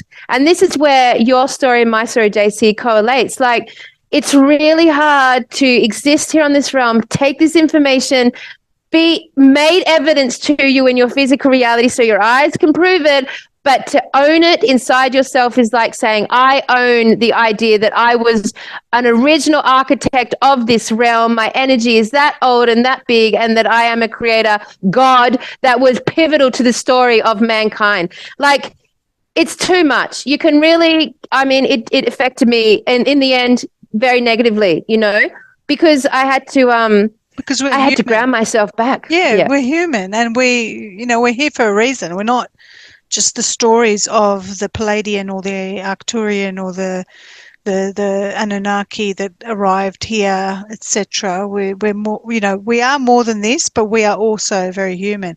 And straddling those two worlds is very it takes a lot of practice. And it's a huge soul shift or consciousness shift in order to be able to deal with both of those things. I have a lot of questions, but really I want you to keep going. Okay. I mean, my battle was between like what appeared like, as I tell this story, you could hear it as being deeply egoic. Deeply, deeply egoic, and at the same time wanting to be deeply, deeply in awe of it myself, therefore very humbled to it. And it was a real battle. You know, I've grown up through the monastery. I've grown up into this notion of like, you know, not anyway. All right. Anyway, so first of all, there was the energetic imprint, so the light. So thus he only wears sunglasses all the time. Wherever he goes, he's always got sunglasses on all the time, except for nighttime. Like, because the daytime light, it actually hurts his eyes. And he said that he didn't know why. This is before he understood who he was. So at this point, I've awakened him. Like, and at this point, it would appear that a very timely destiny is played out, where we were meant to meet in this moment and unravel his psyche. Because the storyline between his engagement with me and the age of it, like from the beginning of time, where I literally created him, like, and thus as my companion protector, created him, before the earth realm was even conceptualized, you know, takes us to a whole other level of the story. But the next thing he told me that was a trip was that whenever he is like 100 to 50 meters, like getting to the 50-meter range anywhere near me, he gets overwhelmed with his incredible smell that is so overwhelming to him, he can't even bear it. Like, it's like it intoxicates him. So he has to like stand back from it because he's intoxicated by it. And I was like, oh, yeah. Sure, fine, cool. Like, I wasn't experiencing that. And he said, look, on your birthday, I'm going to come and give you something so you can smell what I'm smelling all the time. And it's really intoxicating for me, and it's very hard for me to control it, right?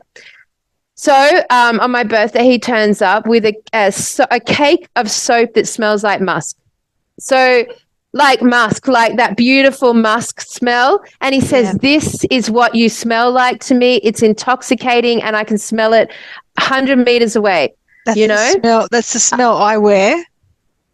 And and also when I did a recent other life regression, quantum regression with Laura Whitworth, and I was taken to my origins, where I came from, the land of the gods.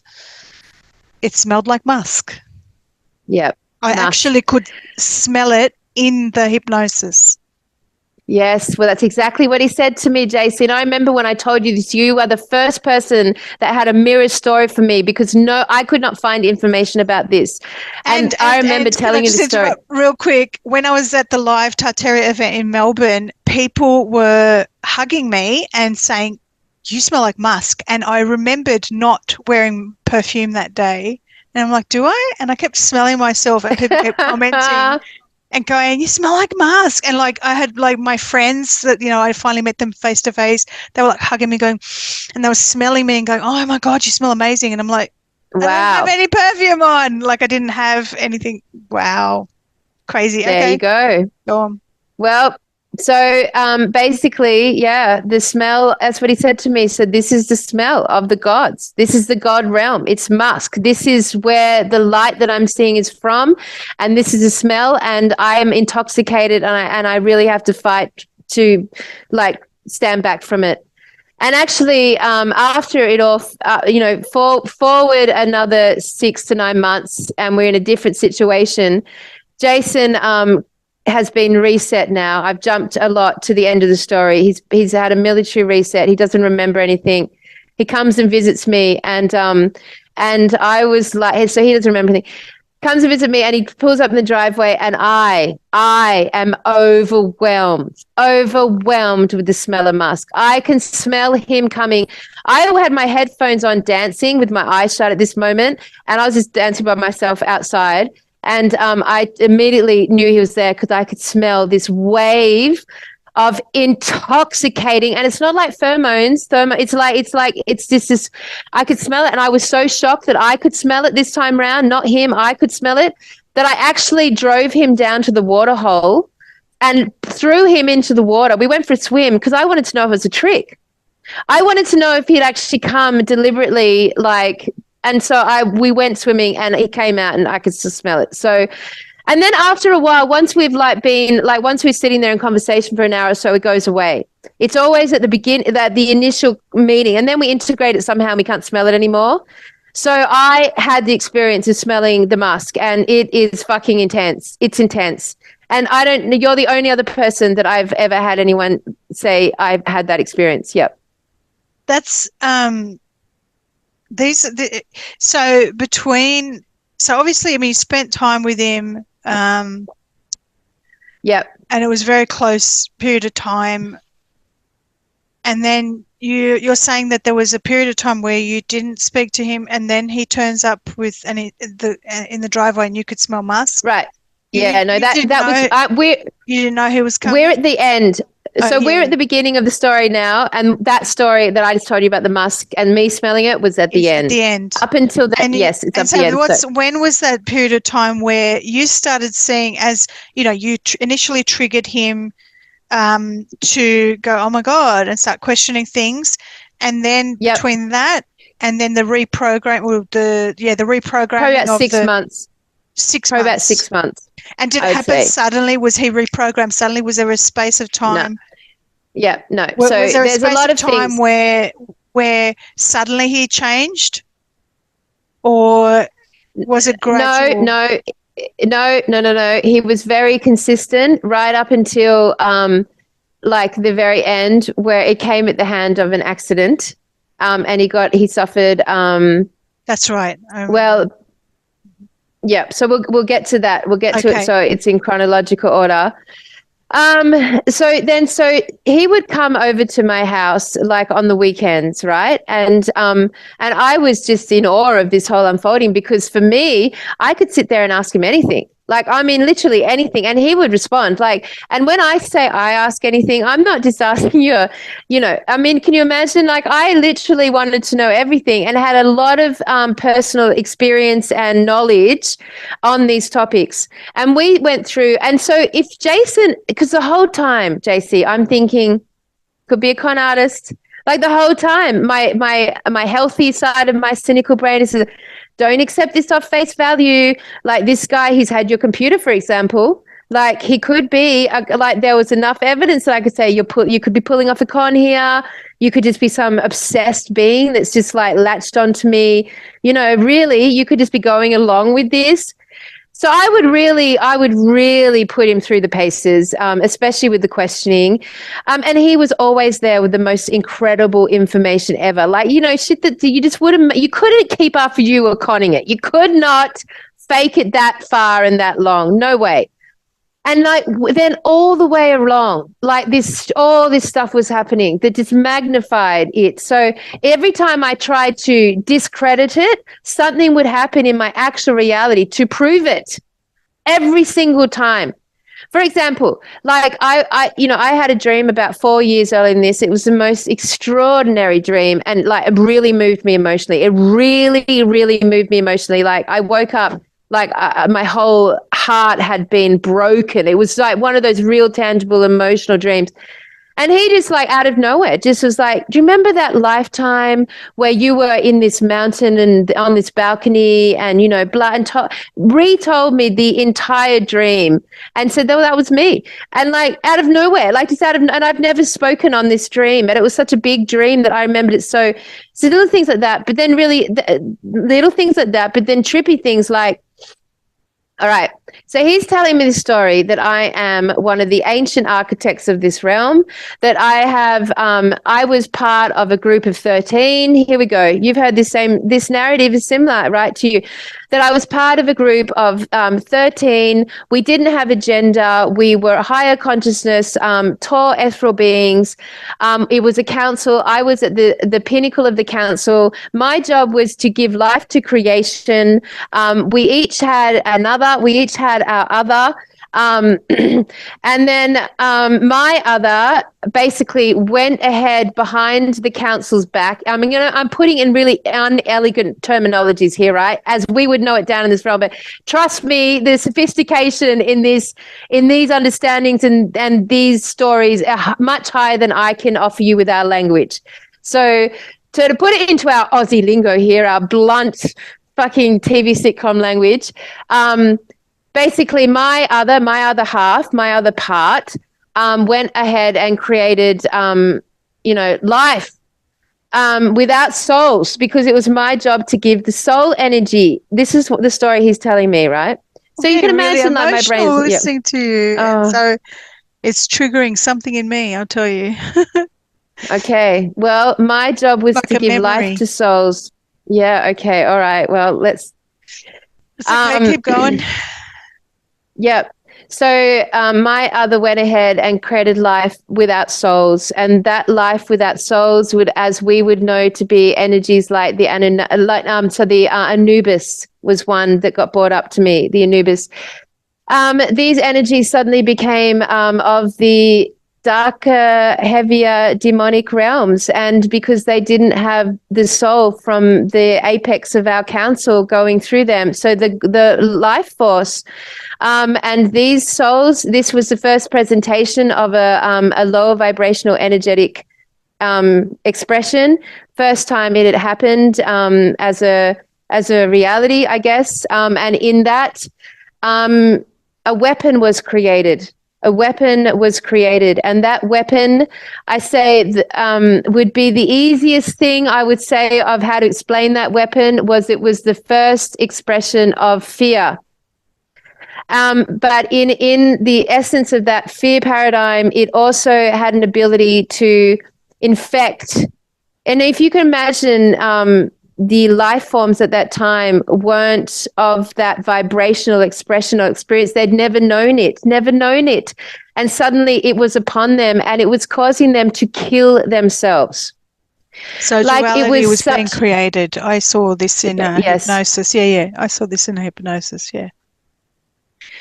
And then the story goes that that weapon, that virus infected the realm that I was in the 13 council of, affected that realm to the point we acknowledged consciously that we would have to, in order to stop this infecting all other realms, we would have to destroy our own and hold and end it within our realm, destroy our realm, which meant making a decision. And this is big. I can feel I'm getting, whoa, I've never spoken about this publicly. I'm feeling it.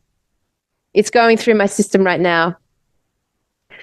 So that the decision was made that the other 12 council members would end their lives, that all of their consciousness would be put into my being, so that I, as one being, would hold all of our realm's consciousness and would do the deed of destroying our realm.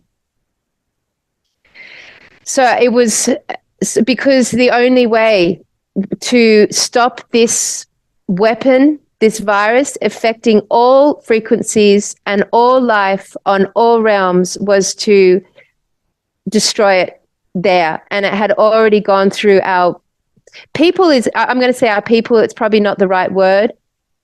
And our people were taking their own lives. So if you can imagine, we've integrated fear. Yeah. We've integrated it in this reality. But if you imagine going from never experiencing anything of a lower dimensional frequency, and suddenly it's upon you in full force, like it was such. Anyway, so I, according to Jason's story, I was responsible for destroying that realm. As he's telling you this, are you feeling it? Are you feeling it's plausible? I'm feeling it, telling you right now. Jason was telling it, telling it to me, it triggered me. I cried. I felt it. It was like in him telling me, a massive release, very confusing experience to go through, and very hard for me to accept as I stand here in this little human body with a tenth, like tiniest amount of my consciousness operating it, this story. He then went on to tell me that my other then basically survived. It didn't work. we failed, right? This energy failed. These soulless beings started to exist without souls. Hello, the demonic realms, or whatever word you want to say. And it spread. I walked the realm alone for many thousands of years until I decided to create myself a protector companion, basically, which Jason was saying was him. And he named himself the Alpha and Omega. And as simultaneously as I did that, my other, who operates simultaneously to me in all ways, created Omega. These two Titan-like beings, gigantic Titan-like beings, but essentially not natural. Not of the organic template. I don't even know the right words to express. Not earthly. So definitely not earthly. Definitely not earthly. We were definitely not. Earth wasn't in this realm. Earth was not a part of the story yet. Yeah. Otherworldly. So otherworldly. You believe so Gaia wasn't formed yet. It was just right. So Gaia was in a state of being, I guess, formed. It wasn't formed as we would know it to be a realm. Mm-hmm. But having said that, JC, I can't tell you, we spoke a lot on the origins of Gaia herself. What I was told after this was that that my remorse and my sorrow and my trauma of doing this act of destroying the realm and everyone and every living thing in it, as ethereal as we were, even though we weren't as physical as we know it to be here, like it weighed my soul down, and in a way that had never happened before. Like I took on the burden. I took on, as the apex of this council, took on the burden of knowing that would be the case. We knew that when they took their lives to give me, do you remember the story with Anastasia and the dolmens, and how they would sit in the dolmens and hold their consciousness within those stone walls, and they would die, so their consciousness would always be accessible if you went into the dolmens? It was the same sort of thing. By giving me their consciousness and dying, it would be held in me of all time. But simultaneously, I then would have to hold the original sin, if you like. Like I would be consciously carrying the act that I took, which was to apocalypse the entire realm for the sake of all realms. So that's a heavy burden. I know that's a heavy burden to carry. And it's been with me forever and for always, and under-acknowledged. And upon meeting with Jason at this time, it ripped open a fabric of my being that I had absolutely not opened at this point. Like, I knew something was different about me. I knew something was different, but I no way ever would take a story like this and accept it as being reality. Yeah. Never. It was too big. Okay, so all right, so I'm going to pause there on that story, because that's just when we're not tall finished, and grandiose. Yeah. These are the things that Jason's telling me, right? At the same time, he's proving to me that he's a super soldier by showing me his skin repair and, various attributes. And one of the other big ones is that you can't lie. A super soldier apparently is like genetically modified, that if they lie, they get very sick. They get a nauseous reaction, so that they can't hold secrets as weapons of war. So they can't be programmed. They can't be programmed to tell a lie. No, they can't. They themselves can't make the choice to lie. They absolutely could hold worldwide secrets within their consciousness in a compartmentalized side of their brain, but they could not say actively, like if Jason was like suddenly captured by the military and they said to him, who have you been speaking to? He couldn't lie. He if he didn't say my name, he would get an absolute physical reaction. So they're programmed to not be able to hold, so that they can be not siphoned, but they can be harvested for secrets or whatever Yeah, absolutely. But couldn't, Okay. yes, they could keep a secret somewhere in their compartmentalized brain, But something but they couldn't opens that. tell. So do you think So that this is what you he told me. do you think that you triggered in him a recognition of these twin souls, and that's when he let the floodgates open of that part of his mind, and it released all of this truth? I think, well, according to his history, I'm so used to saying his story.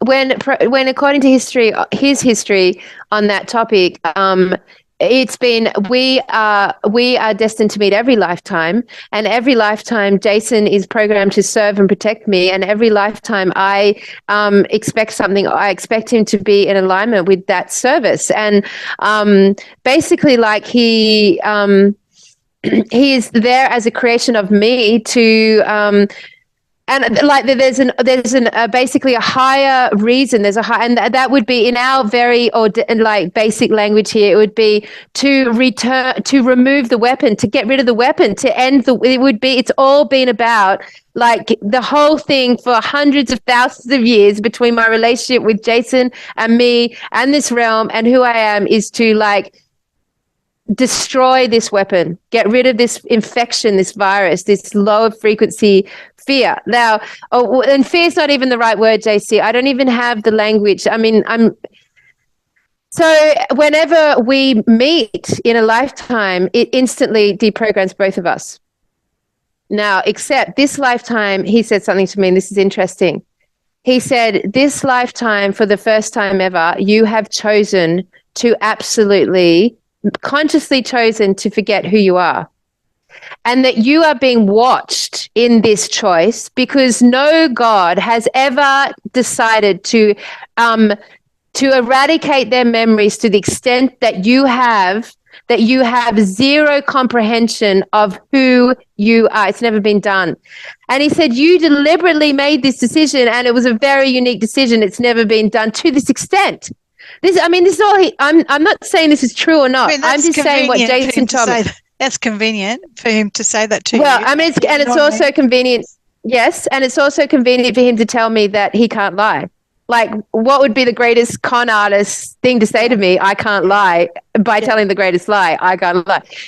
But he did say that that in order, because we've been at this for so long, we keep coming and trying this for so long, all the different ways we've been trying to like do this. And then I finally last experience decided the only way to do it was to come down with zero memory of who I am, zero memory, and to emerge as a sovereign being with all of my God nature made known to myself, that I had to come down and with no gifts, no powers, no knowledge, no understanding, nothing, that there's something about ending this weapon was to do with my complete self-realization from scratch, from zero memory.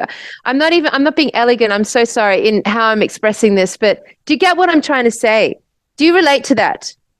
Yes, I do. I completely understand. I'm aware of all of that. There's just so many questions, so I understand.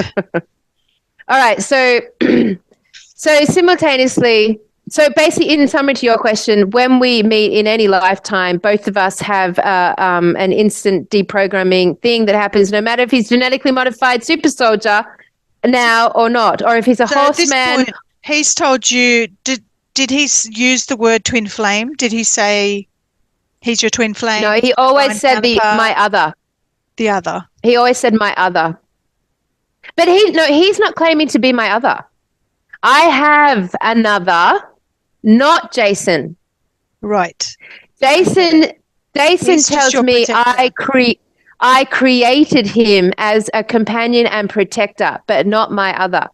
Because I could create life and give life. That's interesting, because I've had a similar experience with someone in my life who another friend, a psychic friend, identified and said he's a super soldier and he's your protector. And I've gone, And it's a weird kind of relationship because there's this weird, like, closeness, yet you can't be together kind of weird thing. And that's not the twin flame. It's not the twin flame. It's not the divine. It's just that always in every lifetime has been the protector. Yeah. Yeah. That ultimately you created. According to Jason. That might be the bond. Yeah, that might be the bond. And I did because have a dream. At this level. Yeah. Long story, but okay, go on. And at this level, according to this story that I've been told, we as God beings, original God being energy sources, give life, have the ability to create and give life and souls. So, all right. So, okay. So this is happening over here. And now I'm going to tell you a story here. So my dear best friend at the time, who ended up being my greatest nemesis, God love her, bipolar. So, of course, we know there's already energies going on there.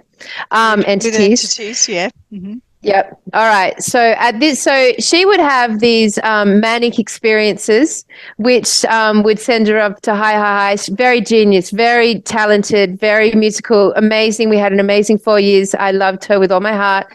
And then she'd have these very big lows where she'd get suicidal and depressed and, she'd disappear for a couple of months. But when she had the manic highs, instead of getting sent to the psych ward and put on all those fucking drugs, which tranquilized her, we just allowed her to come to my farm and just do the whole manic part in my backyard. So I would have her come out and she'd be building, she'd take 500 objects from my house and put it all in the backyard and create these amazing shrines, for example, and then I'd have to clean it all up. Or, she'd walk around with no clothes on, but in the parameters of my farm, whatever it was. So, the whole community adopted her energetic into quite a shamanic one. And, we really powerfully supported it as opposed to drugged her up and sent her to these fucking psych units, which, we all know what goes on there. So as Jason's emerged in my life, it's triggering her, as you can imagine, right? And it's triggering her entities, as you can imagine. Now, Jason gets a really strange reading of my friend. Or I'll call her my nemesis. That's the correct term for her at this moment in time. God love her. Of being multiple colors, all fragmented and moving really, really quickly. Can't get a reading. This doesn't like what he can, doesn't like it. Won't look at her energy field and doesn't really trust her and doesn't want to be he's instinctively no good. Danger, real Robinson danger. But he's she's around. So she's getting a little bit more manic. He's around telling all these stories. She's clicking into the Ashtar Galactic Command. Yeah. At the same time, walking around. Yeah. Yes. Yep. Mm-hmm. And okay, so I decide to. Okay, this is one story, and I'll tell you this is one of many stories of this ilk. Right at this time. So I decided to take her for a swim at the hot pools in Moree. So we go down there to calm down her manicness. So I'm driving along suddenly. And so we go there. She's getting all worked up and we get in the pools. Cool. We start driving home. It's about 10:30 at night. It's dark on these roads. There's no cars. It's pitch black. You can see a house 10 Ks away. They're light. There's nothing. It's just nothing. And suddenly she's stop the car in the middle of the highway. She's starts talking in a Russian accent, really angry at me, Russian accent. And she's calling herself Priyat. She's told me this is 4,000 years in my past and that I'm Priyat's my other. She has become my other, right? This energy, the other, the one I've been warring across this whole time. And she's so mad at me. She's yelling at me that how dare I play this ridiculous game where I forget who I am? How dare I deliberately come out of here and remove my memory? And I'm this God being on this realm. And she was so angry that I was playing. She was you're being a child right now. You're being so immature. You just remember who you are, really angry. And then she's well, forget it right now. You, what did she say? I can't even remember the right words, but she was angry in Russian and she was saying in perfect Russian in this heavy accent, right now, fucking wake up, stop acting like a child, Like you've come down here as this God acting like a child. Wake up, there's a meteor coming right now to hit your earth. And if you don't stop it, it's going to cause an apocalypse, right? Okay. Now, as I tell this story, you guys are going like, yeah, I mean. Okay, hang on. So just to clarify for the audience, because that was a whole lot of stuff. So your nemesis, who is in technical terms bipolar, but sounds like multiple entities using her as like a vessel to talk through, somehow is fragmented enough that she accesses something that has knowledge of your possible history. But did she, the human, ever hear the story of Jason? I think she would. Yes, I mean she was there when all this was playing. Yes, but when he was telling you about that you were not those conversations. No. Okay. No, she wasn't there witnessing the actual conversations, but she would definitely have heard me talking about it in these times. So she definitely had context. Yes, but she was also on the manic. She was manic at this moment, so she had the context. Yeah. But she was starting to move into the mania of bipolar. So, but what happened? So, yeah, she could have been like, going through and like making all this crazy stuff up because she's heard this story and like her brain's like, as bipolar can do that. But here's what happened. So she's screaming at me in Russian saying she is my other Priya 4,000 years ago in my past. She's contacting me right now. There's a meteor about to hit. Now, I don't even know into meteor. I don't believe in them. But there's a meteor coming to the realm. It's about to hit. If I don't like fucking wake up to myself and stop acting like an immature child, I need to stop it right now. It's going to be apocalypse. Now, just as she said that, JC, and this is where my head starts to get fucked up as it does in all these stories, these red fireballs start coming and landing in the bush all around me. And fires, spontaneous fires are starting to like emanate from, and like I can see 50, 100 Ks all around me. It's pitch black, it's flat. We're on a road in the middle of nowhere. And these fireballs are landing and setting fire all around me. Like at the very same time. And suddenly a fucking house on the horizon bursts into flames. Like a house goes up in flames, right? Holy fuck. So I'm being told this story.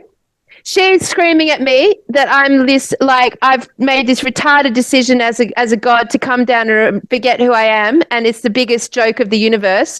Wake up right now, there's going to be apocalypse. Like, it's happening. So Jason is in the car with you? No, Jason's not there. All right, okay. So you're driving with her? Is that... I'm just trying to get it. Yes, we were driving back from. Okay. All right. We were driving back from the hot pools. It was about 10:30 at night. Okay. He is yelling at me so personally, like as if this being has been in conflict with me for 100,000 lifetimes, like mad as fuck and personal as, and in this dialect, Russian. Anyway, so hello, there's like literal fireballs flying onto the ground all around me and houses going up in flames. And this is not in my mind. This is in reality. Did you ever see evidence later, or could you possibly research if that ever happened around that time? Yes, the fire brigade end up. So she's screaming at me. The freaking fires are starting all over me, which is scary. We're in the middle of a drought, by the way. So this is like really bad. We're in the middle of a drought, a really bad one. So I'm sitting there going, holy fuck. All right. Like, you got to take this on face value, Kelly. So I stand there and I just like, I see this meteor and then I just imagine it breaking into 1 trillion musical notes. And then all these musical notes rain down on the realm, all these new vibrational notes we'd never heard of before, raining down. And the whole thing disappears and turns into this beautiful, amazing song line. That's the first thing that came to my mind. That's what I did. And so I did that. And as soon as I finished that, the police came. So the police are like, the police take a long while to get there when you can see them coming up the road. So we've parked in the middle of the road. The house is on fire. It's just over there, but we're the only ones around. There's all these like little fires happening, of course. And like walking around the car, pacing around the car, speaking in this Russian dialect, and the police turn up. Hello, who's going to look like arsonists in this moment in time? Like, we're the only ones there. So I'm freaked out. Hello, I've just taken on board this whole event and all this energy, and so I'm having to hold it together to talk to the police who are like, "What the fuck are you doing here? How did that happen? How's this happened? What's going on?" I'm like, that house is burst up in flames with this fire. Something's fallen from the sky. And then the fire brigade comes. This big meander up this road. So the police were there. The fire brigade ended up turning up. The entire thing did not turn into the newspapers the next day. So I called the police department the next day to find out what the conclusion had been. And it was and I expected on the front page of all the newspapers. It was a big local event. So there was news that a house had burnt down, but nothing else. Nothing else. And I was wow. This meteorological event happened. Did the police, did anyone else witness things coming out of the sky? Well, that was literally, because when I spoke to them a couple of days later, they didn't, because I wanted to know what the explanation was. How are you explaining what just happened? It was a fire of a whole house burning down, and then these little fires starting everywhere. And they just didn't have an explanation. They didn't know. They didn't have an explanation. So then I told Jason what had happened. And I was like, what just happened? He's like, well, Kelly, exactly what she told you just happened. And I was like, oh, that's such an annoying answer for me. Because I want to see the tangible. I want people to be freaking out. We've had a meteor shower and it's been reported everywhere. So she says 4,000 years ago, she was Priyat, but do you... you ready? I'll say the names. And the meteor's coming. So there's kind of this overlay of time doesn't exist, and all of this is where we're witnessing this all at once, but then it has a physical impact in this realm at this time and space. Yes. Yep, exactly. So Priyat was speaking for 4,000 years in the past, in my present day, to me presently, and responding to me in that moment. And this meteor was coming down and creating evidence in my reality in that moment. Could have been an event that occurred 10,000 years in our future. I was just getting shadow evidence of it, it was, talk about Mandela effect, talk about really time doesn't questioning exist. what it's just all exactly. Yeah. And exactly. I do know that when we do past life regressions, for example, it's until your consciousness hits that note or whatever, that frequency of that particular triangulation of events, it doesn't activate, if that makes sense. So only when we put our consciousness on it, it activates that event in the hypnosis, in the regression. Yep. And that's how I was shown. It was almost like a records, like just imagine stacks of vinyl records on top of each other, all existing at once. And then we pull out we put our focus on that thing, and it kind of bleeds through into the other realms. That's a good crazy. Explanation. Yeah. That's crazy. And okay. You can see how it would not be possible. When everyone talks about we want to be awake and awake to all of this stuff, honestly, you couldn't hold it. It's not possible to exist. No. There's no way. You could not hold a tangible reality. Yeah. With it moving around like that all the time. Yeah, trying to even just explain the basics of time and space doesn't exist to people. They can't comprehend that. Trying to explain just basically that you're multidimensional, they can't comprehend that, let alone all the things in existence at once in you. People can't comprehend that. People, the injustice in this world, and God doesn't exist because there's injustice in this world, and they can't see the bigger picture. So yeah, it's a lot to hold, and most 99.99% of the population can't comprehend these things. Okay, so Priyat, I have a lot of questions. I'm assuming that your friend, my feeling is that she is actually not a reincarnation of Priyat, that she is just no. She's just this vessel. Definitely wasn't. She's just this vessel that this consciousness is speaking through. Okay. Definitely. Yep. Fire. the story of the fire doesn't exist in real life. Like they've wiped it. Their memories have been wiped. They don't know how it happened. The police and the fire brigade. No explanation. Yeah. Random event. Yep. And now? So, all right. So then we go home. So now this is, of course, this is peak. She's now in a manic state, hardcore, right? And she's just staying as Priyat. She's staying as Priyat at this moment. So we go home. And just like she's just talking to me like she's Priyat, seeing my actual house and my artwork and through Jane's eyes, and she's acknowledging like how beautiful the artwork is, and she's so like amazed at what I can do. At the same time, so mad at me because I've just like made this decision to like basically anesthetize myself and my memories. And it's like she's almost like the energy she gives me is that she's very pissed off that I'm trying, like I found some sort of hack to like break this cycle by taking my memory away, like taking completely who I am away from my experience, that I'm somehow hacking. It's never been tried. Anyway, she's just pissed. She's pissed, right? So, but anyway, so eventually I go to sleep. Don't know, goes off walkabouts all night. I wake up. So I wake up. Now, Jason's kind of come back into the story. I wake up and created this throne in the backyard, like this chair surrounded by flowers, beautiful candles, and it's amazing. She's an amazing artist, right? And I wake up and I'm like, oh my God, where's oh, I've said her name. Oh, that's her name. You've said it many times. That's her name. That's her name. And I have not once spoken publicly on this topic ever. So here it is. And I might have it's to reverence to you, my friend. I might have to bleep it out. Well, look, it's up to you. It's reverence to who I know you are, that I feel this container can hold this story.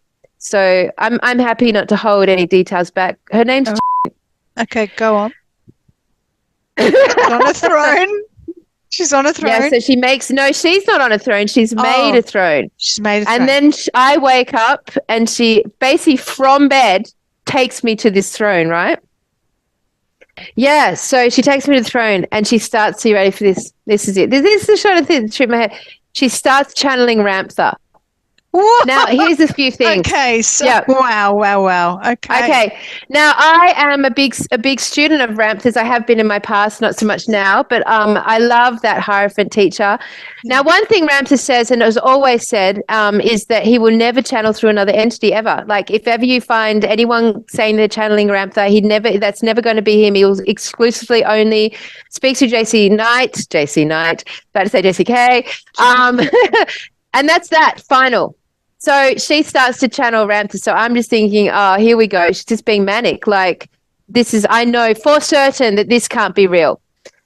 Right? For certain. Except this time round, so I went to a Ramtha teaching in the Blue Mountains. It's in Bathurst, JC, many years ago. And Ramtha actually was there and did some amazing tests. But in one of them, you could go and give him a hug. You go up the back and, give him a hug. Or JC Knight a hug. Mm-hmm. And I went up and gave him, and my bangle got caught in JC Knight's hair.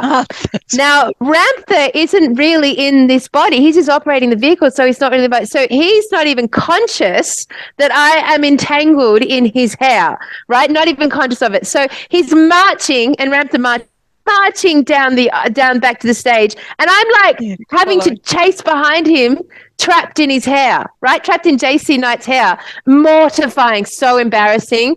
And he doesn't acknowledge me at all. He's not acknowledging me. He's not stopping. He's not assisting me. It's just that I'm just trapped, tangled in his hair. And then eventually I managed to get it out and go and sit down, right? And it was a really embarrassing moment, and it was all on the big screen. And so suddenly she's like got this bangle tangled in her hair. As she doesn't know the story, right? She doesn't know the story, and she just barely knows anything about Ramtha. I don't talk about it. Got this thing in her, and she's like, Remember this? Remember when you had your bangle tangled in my hair and I marched forward and didn't acknowledge you? Do you remember this? This is what she's saying to me as I'm channeling. As she's channeling to me, Ramtha. So if anyone's going to say anything that counteracts my absolute truth and knowing that Ramtha does not channel through any other being, no matter what, she suddenly recalls this story that I've never told her about this bangle getting caught up in JC Knight's hair. Okay, but I'm just going to play devil's advocate here. But if it was an archon, it could possibly have that knowledge and replicate Ramtha. Mate, possibly. I think any of these stories could be archons. Absolutely, any of them could be archons. Right. Like to this day, JC, I would never sit down and say any of this is true. Like, I'm just sitting here telling you what happened. I honestly could not sit here and tell you if this is real or not real or true or not true, or if it was good or bad or archonic or demonic, anything. Nothing. I'm just telling you the story. And absolutely, it would fit an iconic moment because she knew stuff that I've never told her. And she was speaking in that very unique accent of Ramtha's. Like, Ramtha has a very unique dialect, the way he presents words and phrases, and been a big part of my life, because when I was on YouTube first time round, it was the Ramtha school that basically I took my teachings down as a result of an interaction I had with the Ramtha school, which was not to ever try to paraphrase or retell Ramtha's teachings, because I was going to the teachings, then applying it to my life, then retelling it through my version, and that's against the rules of the school. So it's all been very poignant to me, the whole Ramtha side of things. So what was she saying as Ramtha? What was she saying as Ramtha? Oh, okay. Now, listen, I'm going to preference this and say I find this quite mortifying to say this publicly. And I know there's Ramtha students in the audience. You're going to enjoy hearing this, but understand that I am deeply cynical to this process as well. Okay. It's very mortifying to say this out loud, but this is what she said. Archon, very possibly. Mm-hmm. Right? Trickster. Ramtha. Probably the ability for this to be truly Ramtha speaking would be I would say 1%. Because I just can't believe it. I just can't take it on board as the truth, even if it is. He said, do you remember this time where your bangle got caught up in my hair? Entity. He always says entity. I didn't acknowledge you then because the time wasn't right, entity. I will bring you onto stage when the time is right and tell my audience who you are. Who you are is my creator, entity. Entity, you are my creator, and the world will know. And I was like, get fucked. I'm never going to listen. I cannot. I'm never going to. This is a Hierophant teacher to me. Right now on my podcast. Yep. I'm fine. This is a Hierophant teacher to me. Reverence to the max I have in this teacher. I have been trained and taught with absolute sovereignty that this teacher does not communicate through any other being. My respect and reverence for this wisdom that I've gained from this teacher is utmost, to take on board that concept beyond that was it. I would never going to accept that information ever. Yeah. And if you were another person who was egoic and who was very much wanting to get some kind of power play out of that, you could become one of these fake these charlatans that are out there, definitely claiming that they are the spokesperson on earth for such and such, you know. And so, I get it, but you're not. Never. I could never. And but this is going on simultaneously to Jason's narrative at the same time, which is basically saying the same thing. So it's all insane and all way too much for my brain to even comprehend as even being possible in any way. But then she goes on and she says, do you remember the story of the being that came down from the sky as I screamed at the unknown God, and it came down with a giant sword, entity, and it said, Ramtha, go and conquer yourself. And so I lay siege to the known world, siege to the unknown God who had taken my mother and brother and family, and said that was me. It was you, entity. You were the one that gave me the giant sword. Now, of course, you cross-reference it with Titaria and the giants and the giant realm and the heavenly realms and the beings coming down with the giant beings. And I'm like, okay. And then it went on to speak of the fact that there would be time I would go onto this around the stage. He'd introduce me as his creator on the blah, blah, blah, blah. And then, so just to head fuck me even more, man, because I was like in this suddenly, bang, I had a full on premature Kundalini rising.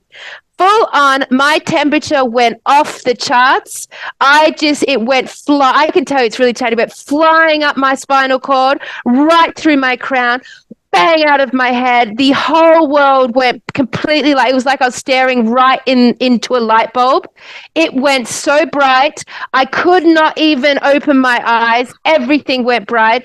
My whole Kundalini exploded and I had no idea what was going on.